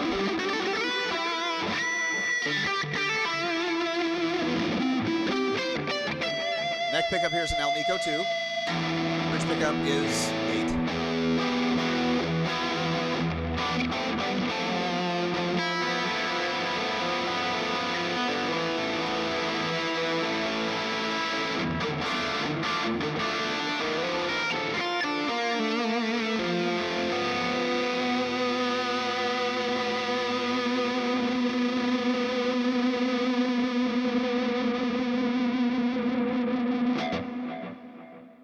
Blitz?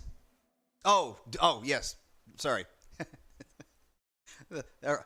the Les Paul. No, I don't think you're wrong. I think it sounds absolutely tonally fantastic. It's just got a really, and if you pardon the expression, it's got kind of a human sound. It's oddly connectable, you know.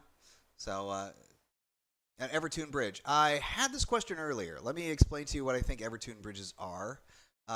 They are for more of a touring musician than for a regular sit-at-home player. If you, Zuhair, I'll get to you in a second. But if you really ask me, my problem with the Evertune bridge is I think it's over-engineered.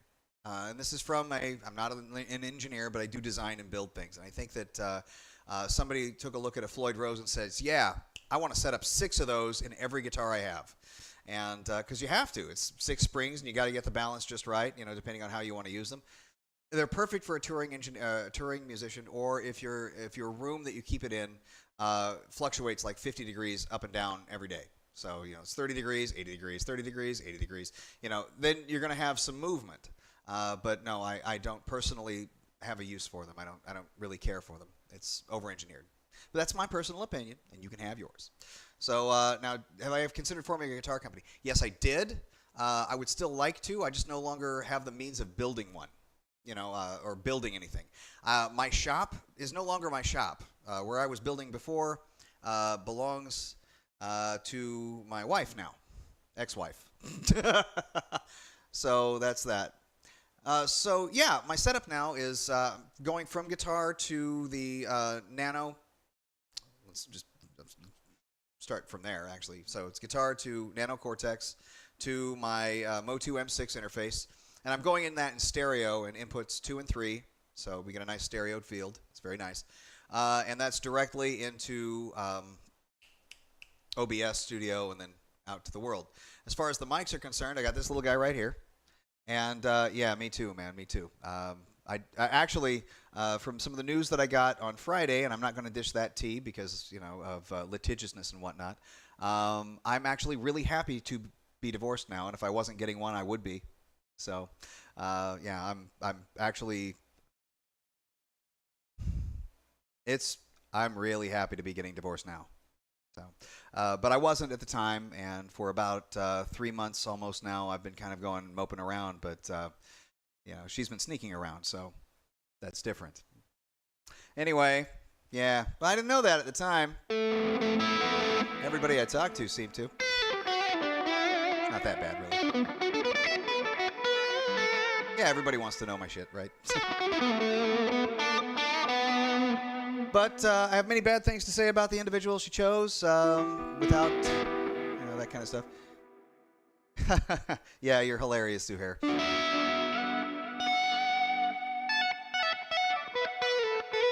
But he's the biggest flake I've ever met. And I've known the guy for 30 plus years. Human garbage. And they act like sociopaths together, so they deserve each other. Keep shredding, my friend. I intend to. So let's talk about the mics. So this is just a little, kind of a headset mic. Goes around the ears, going into a wireless setup, and the wireless is going directly into input 1. And the one I used last week, I used a lavalier mic, and the lavalier mic really didn't. It picked up the room great, but it really didn't pick up me very well. So I switched to this unit up that was dirt cheap, dude. It was like $30 or something like that. Actually came with 2. So if I wanted to have somebody sit here, like Stu the True or something like that, because he's kind of local, and we can talk about guitars if you guys would be interested in that, we could absolutely do that. We could even set it up to where we could both play together and make everybody, happy. Yeah, it's so happy. I can't do that, but the laugh I can do. So if we do the laugh, small. Don't pick it, but small. In fact, let me get on something. There we go. Do I have steam? I do have steam. Like so. Just kind of roll down a couple of frets at a time. And down the fretboard as you go. So like that. Now when you do that, pull the whammy bar back kind of abruptly at the same time you're hitting. And when you kind of slide down, pull up. And kind of a little bit of a, yeah, exactly. So you're going. Can't really hear, so there we go. So You want my name on Steam? Yeah, everybody wants my name on Steam, dang it. If I had $1 for everybody who wanted my name on Steam, I'd have $1. Let's wait till Steam opens up. I'll give you an answer. Full Guitard. Fullguitard. That's me. I should have remembered that. Kind of appropriate, don't you think? So.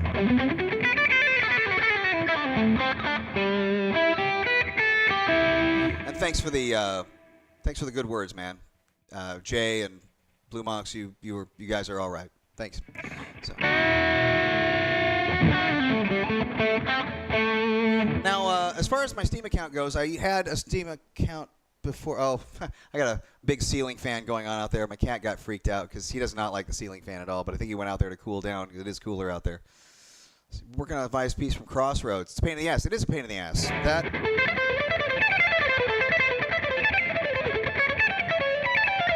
Yeah, what is that? That, yes, it's a pain in the ass. That's based off of Paganini's Fifth Caprice, but he takes it all over the place. So, and don't be afraid to fail on this a lot because it's going to. There's a catch though. I haven't done this in a while, but thanks. Again, I haven't done this in a while, but I should actually tell you that there is a picking trick that keeps you on track, and I did not do that here. But I have some videos.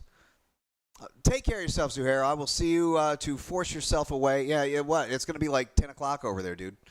So, well, behave yourself. Play a lot of guitar in the meantime. I'll see you on Steam probably. Maybe. I don't know. I don't play a lot, but, there it is. Building a pickup out of crystal quartz. Maybe a 3D printer might be fun. I don't even know how. Oh, you mean in looks? Oh, that might look amazing. Although I can't really promise you about the functionality. So, no, dude, you're fine. I mean, we both work, and the sun's shining, and I've actually missed a lot of shows myself. Between the divorce and moving and all that stuff, I'm barely settled. Barely settled. But we're still we're still doing these. I got a different setup now, a little bit better setup. I am not still streaming in the Saturday morning slot. One of the reasons why is, although there was some uptick, people like yourself I could talk to, and that was nice. And a lot of people did tune in, that are here right now, and that's great. I had a small problem where I was, I had the X, and I had a kind of a time limit, and that was it. But I was all alone. And now, I get up in the morning and I've got kind of this disciplined focus where it's, get up, take care of the cats, shower, maybe go for a walk. Lately, there's other people around, like our good fellow Stu the True, for instance, showed up at 8:30 in the morning last Saturday, and and my friend Joe showed up at 10, and I helped him set up guitars that he hasn't really played. I did fret jobs on them and stuff like that. We all talked. It was a really good day. And Christina showed up later, so good times. But so Saturday, I'm actually taking off now. It's funny how that works, isn't it? But there's always other people though. There's a gentleman by the name of Bill, for instance. I think guitar. What's his name? What is that now? He changed it a lot. Guitar Pits of Horrors. And he streams like freaking twice a day sometimes. So, and he's a good guy. He's a really good guy. And he can play very well, and I think he deserves your patronage. So, if I'm not on, check for him. He's probably on. But I'm thinking Monday only for right now. And if I can get like a talk show format going, maybe twice a week again. But aside from that, no. So, Jay, I'm glad you stopped in, and thanks for your kind words, man. I was sorry to hear about the divorce until last Friday, and now I'm not sorry at all. But it is a life-changing thing, and my world from there up ended. Now that coffin is in the ground, and now I've got to move on and learn to live again. Thank you, Dream Theater. So good times, or so they say. Anyway, take care of yourself, Jay. I'll see you around the campfire. Maybe next week.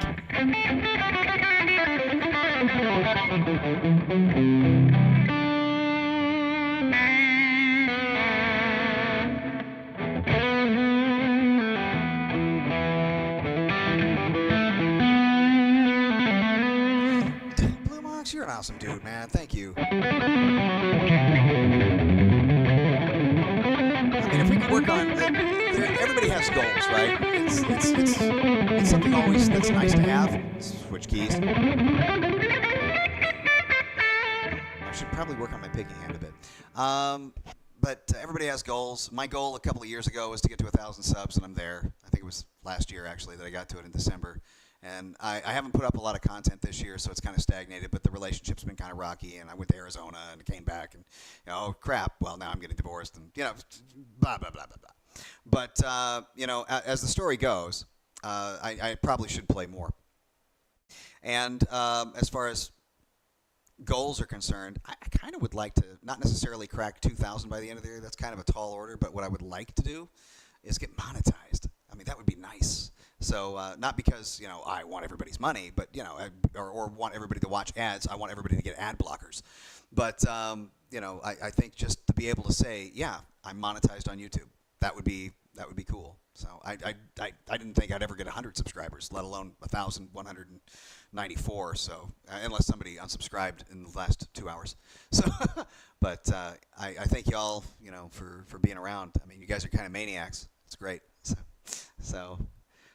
Well, yeah, it's okay to be a guitar nerd, right? So, I think I'm clipping here. Sorry about that. Turn that down just a hair. Okay.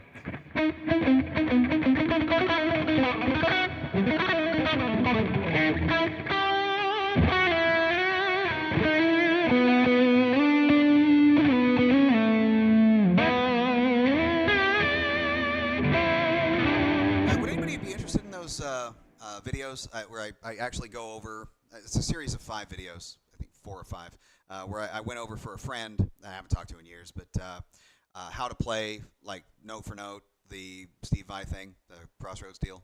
It's called Eugene's Trick Bag or Bag of Tricks, one of the two. If anybody's interested in that, I'll go ahead and post them for the public, but I've been keeping them, not private, but unlisted this whole time. I'll send them to people every once in a while, but that's about it.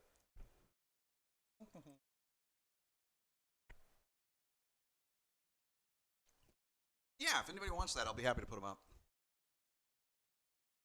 Let's here. I'm gonna have to go to Steam, I guess, really quick. Accept an invite. I don't see any invites. Maybe I should have showed my my account name. Huh.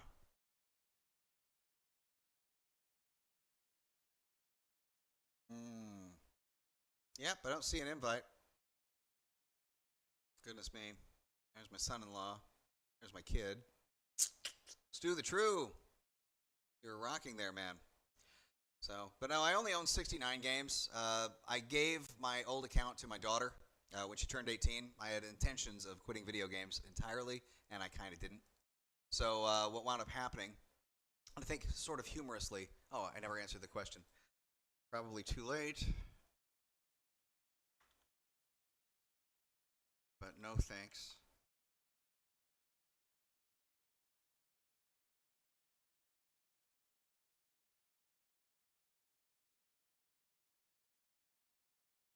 Okay, so, and there should have been a comma there, but oh well, life on. That is the story of the day.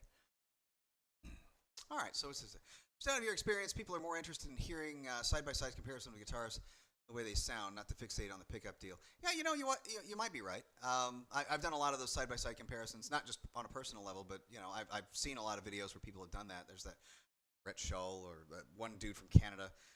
They went ahead and they just here's a pickup, you can replace the magnet in the pickup, and they just basically swapped it out, and you could hear differences. But I don't know if there's a single solution for everybody, but I can give a kind of a general analysis from my own perspective that if you want flexibility, Alnico 3 is the way to go. Alnico 4 is actually pretty flexible too, but there's some subtle tonal differences. And also manufacturer matters. So if you get Tone Rider AC4s, so Alnico Classic 4s, those are really, really razor sharp. I mean, super edgy. They don't have... it's almost ice picky, but I wouldn't go that far. It's really, really close.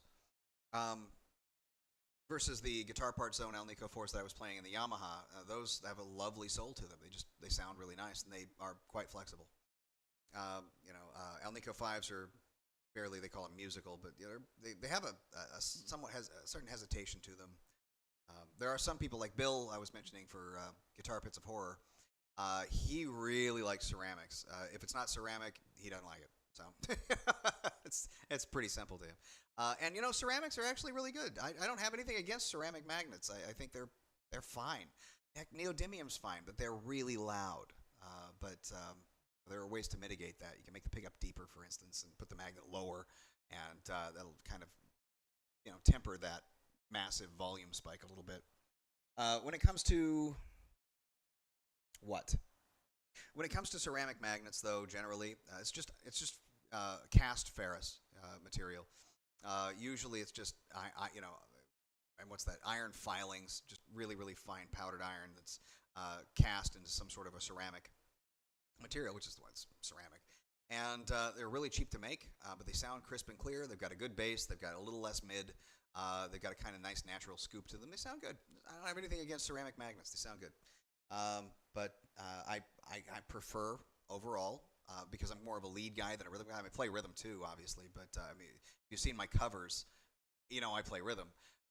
But my preference for like lead tones is Alnico 3. Alnico 8's great. I don't have any problems with that. And it's got a good rhythm tone too. So when you're on a rhythm channel.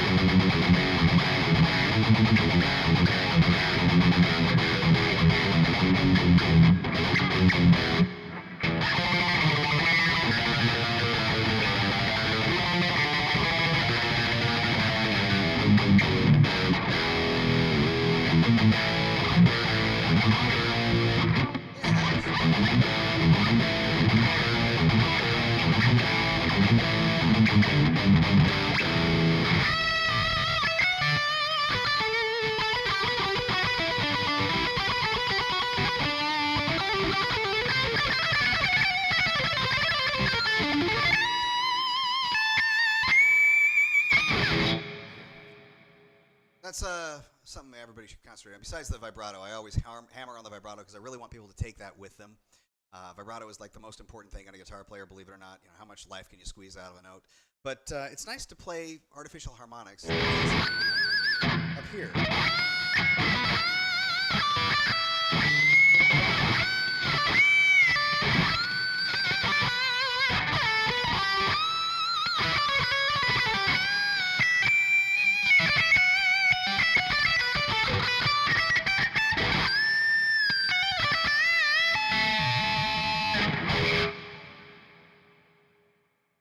Is that what it is?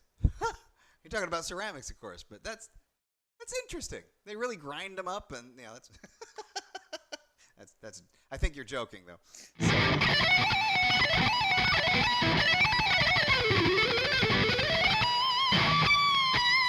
But I'll tell you what, man. Okay, so the older I get, the more I like the way Alnico 2s react, as far as like lead sounds are concerned. So what I just played right there, I really dug that. This sound.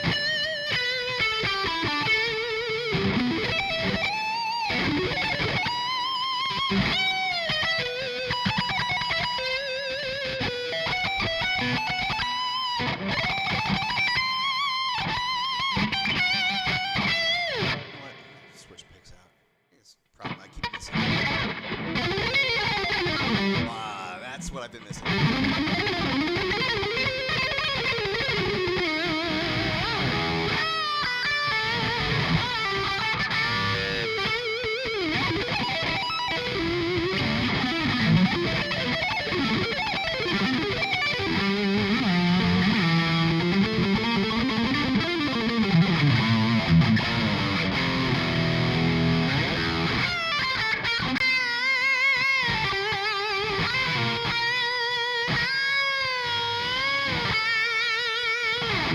Artificial harmonics things. So.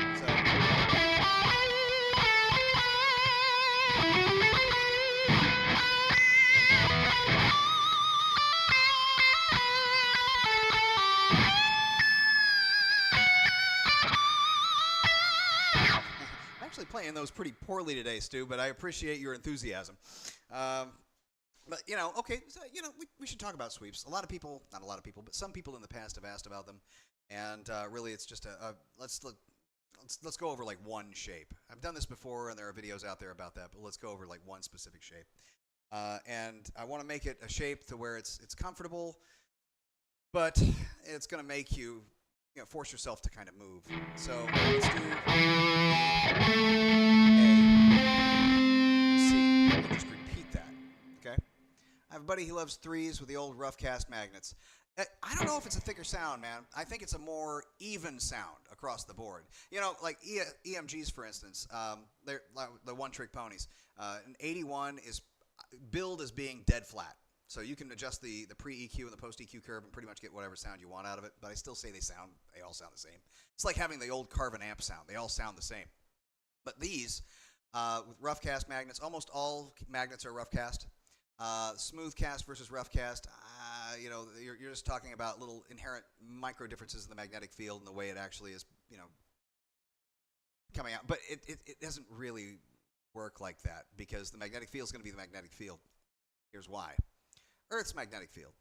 We're in an elliptic orbit. Excuse me. We're an oblate spheroid, and our magnetic field is practically perfect. And there's a lot of inconsistencies under the ground that will make some magnetic fields some places stronger and some magnetic fields some places weaker. That's how they find oil, for instance. Take a look at the magnetic field's a little stronger here, but you know what? They have lines. They have ley lines, and they have like L shells and C shells and whatnot. The shells of the magnetic field coming out, blossoming out, wouldn't really change if our our Earth was shaped differently. But it might just a tiny bit. But at the same time, would that really matter? Make much of a difference? I don't know. As I was saying about threes generally, I just think they have a very for a passive magnet, or excuse me, for a passive pickup, they have a very even sound. They're crisp and clean. They've got a nice dynamic range. I like threes. I like the hell out of threes. I think they're great. I kind of swear by them actually. I was just talking about them being lead tone. Kind of not one trick, but good for everything. Super versatile. And I love them to death. My favorite ones aren't made anymore. They're from a company called Giovanni. They made those VEH, VFE, something like that. Can't think of the name of them. Anyway, it's like the VH2s or something like that. And those are the ones with, it's just a PAF everywhere else, but it's an Alnico 3 magnet. They just sound so good. And they were like $60 a set. They're just great. If you can find them, buy them. Just don't even question it. They're really, really good. So, and I used to also swap out my own magnets too. So I had an Ibanez with an Alnico 5, and I swapped that out for an Alnico 3, and that was an interesting experiment because that was, I think it was a JB. And when I did that, it became like a razor. It was so sharp. It was tameable, but it was super sharp. It was almost like I had a single coil type of high end on it. And it was crisp and clear all the way down, just like an Alnico 3, but it was razor sharp because it was so hot. I wouldn't recommend necessarily an Alnico 3 swap on a 16K pickup. That would be, I think, a mistake. So, sounding okay, but what makes a passive pickup? So, passive pickup doesn't have any electricity running through it to make an electromagnet. That it has passive magnets in it, natural magnet, earth magnets. So there's a little bar magnet, and they're. I was gonna say I used to have some on the fridge. Not on this fridge, I didn't. But I could go run over, grab the magnets, and show you what they look like. They're about that long. They rest right under the pickup itself, and depending on the consistency of it, they're about that thick and about 3/8 of an inch wide. So maybe up to a half inch, but I think it's about 3/8. But what that does, and this is passive pickups I'm talking about right now. So you have that magnet underneath. Magnet and an inert, or not an inert, but a non-moving coil and a non-moving magnet. How a dynamo works to make electricity is you have something move a magnet thusly, and you have a coil of wire around this way as well. So this moves the electrons in the coil through the wire. So you go like this, and it literally pushes out the electrons. In this setup, nothing moves. So it doesn't produce anything by itself until you strike, or, well, actually, that's kind of a microphone, but when you strike this string, it moves through the magnetic field. This metal moves in the magnetic field. And when it moves in the magnetic field, that produces the electrons moving through the coil. So that's how these work. It's a fascinating thing, electricity. But anyway, an active pickup is a pickup that doesn't use a earth magnet. It uses my brain just died. An electromagnet. Usually one that's powered by two things. You've got a 9-volt battery or a 18 or a 24-volt mod, and you have a stereo input jack. And so when you plug your guitar into the stereo input jack, what winds up happening is that see, there's a delay. I was going to say, I'm explaining that now. So when you plug your guitar in all the way, the jack acts like a little on switch. And so at that point, the battery is engaged, and your electromagnetic field in your electromagnet is on. And that's that. That's the main difference. They both act in the same way. It's just a matter of one being an electromagnet and the other being a magnet that is, charged. It's always on. So I prefer passives for a couple of reasons. They tend to be more living sounding. They kind of breathe, especially really good pickups. Guitar part zone. They breathe and they have a character all their own. And when you set the guitar down with the lead in it, if you're British, the battery doesn't die because there's none. So that's why I prefer them. Passive over active. I understand why people like active pickups. They can sound extremely good, but I'm just I'm a passive guy. I'm not violent at all, just a passive guy. So.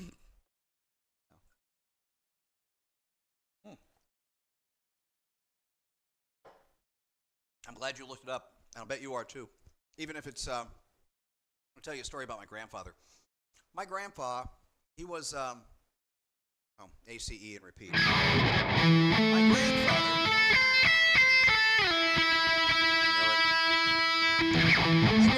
had this grandiose idea about getting a patent on the pair of glasses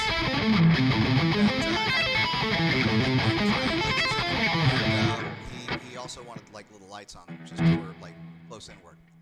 Well, he worked on the design and worked on the design and worked on the design. Didn't investigate the idea that there might have been a patent on it already.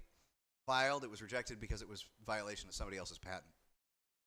Somebody already made them. People make them all the time. I've got a pair. So, all right, Blue Mox, if you want to get serious about the discussion, I was trying to be topical. So, yes, there's an actual preamp, and that's what technically powers it. But still, it's electromagnet. So.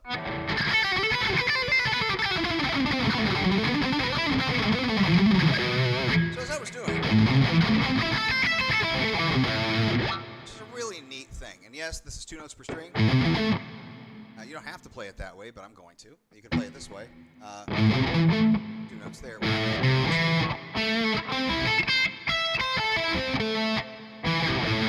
to do that. So there's other ways of doing it, but she gave me the thumbs up. That's cute. So this, though, this is just a very simple A minor triad. It's not an arpeggio itself. It's a chord. What we're doing to it is arpeggiating, playing the notes of that chord separately. And that's really all these arpeggios are, right?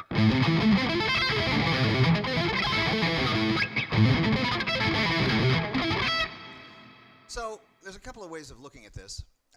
If you want to do a full 6 string, I would probably just do it from here.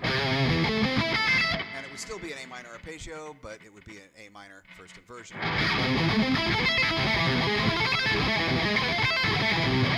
And that's nice. We can start from the 3rd inversion. Oh, dude. Blue Mox, you rock, man. Thank you very much for telling me. Well, also, my mic might be dying. And this guitar is pretty loud, so anyway, thanks, man. So as I hope everything's okay. I'm still working on this being a professional thing, but since I don't do it for a living, it's not quite professional. It's very amateur of me. Sorry.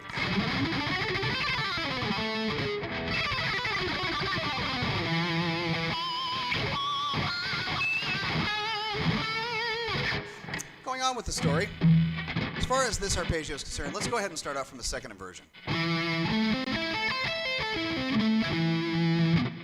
Probably still loud. Yeah, okay. Do this just a little. There we go.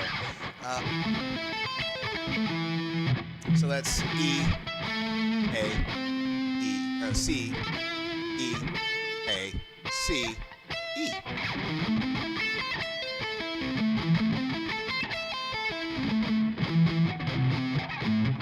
Well, what would you raise or lower, sir? Perhaps I can do this and Make it even louder. Who knows? angle it this way just a little. Oh, yeah, you know what? That makes a difference. I can see that on my level over there, which I wasn't paying attention to. Thank you very much. So this...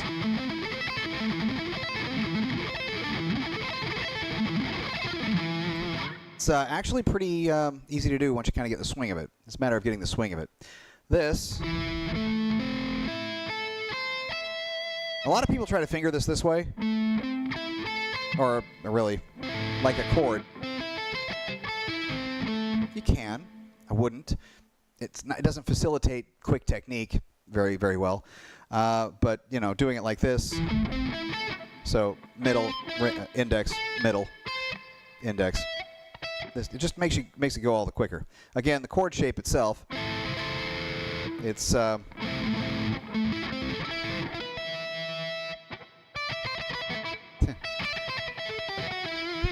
fun. Anyway.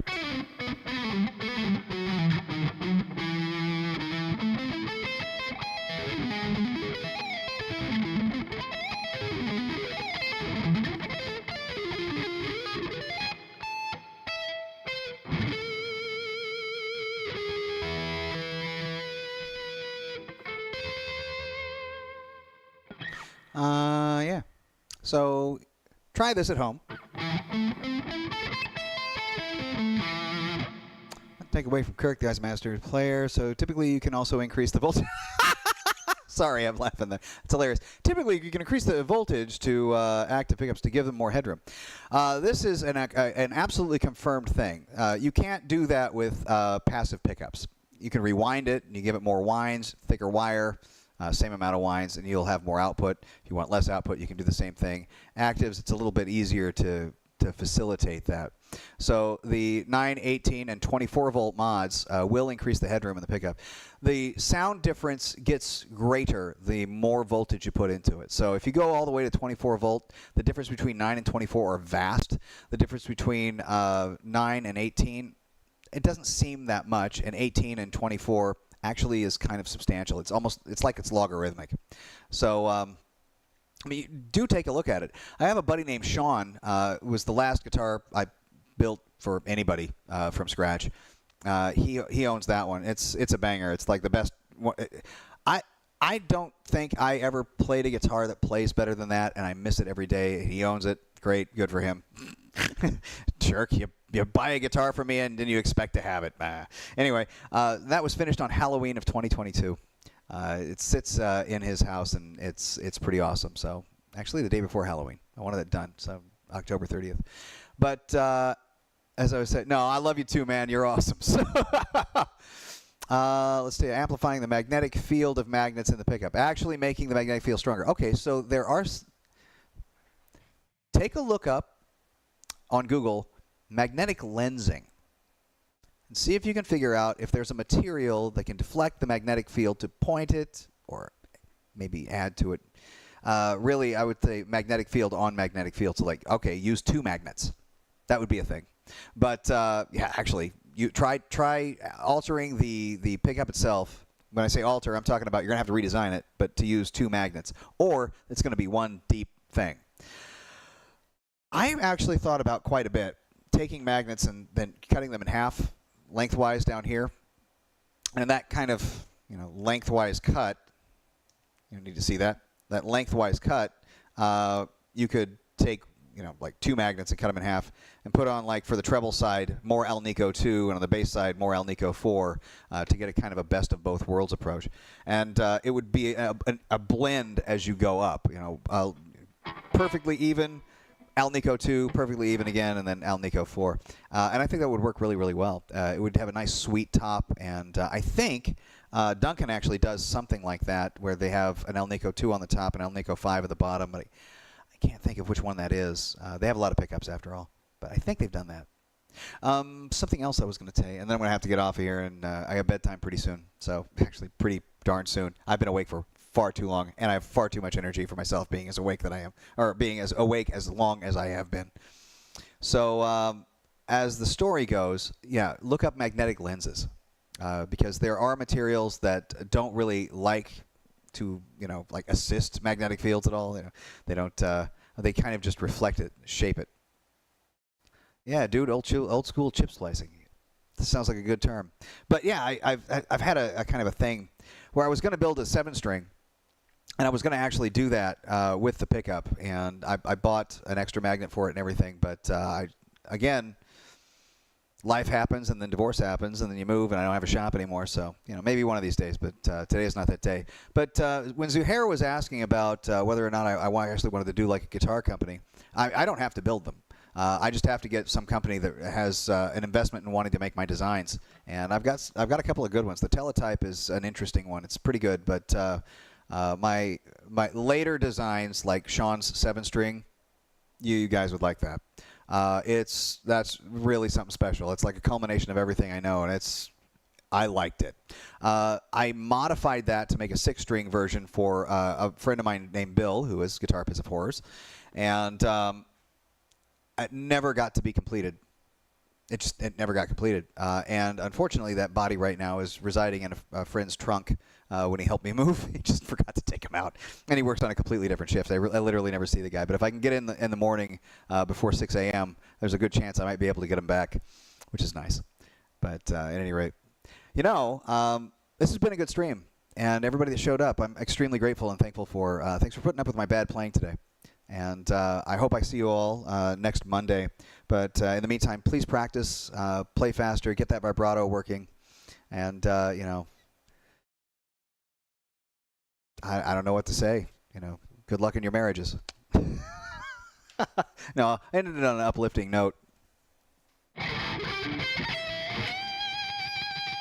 There we go. So, but really out there, you guys, take care of yourselves and enjoy life. Get out there. If it's sunny, enjoy it. Even if it's so hot your cats turn to pools of soup. Just be well. Take care. Hell of a good stream, guys.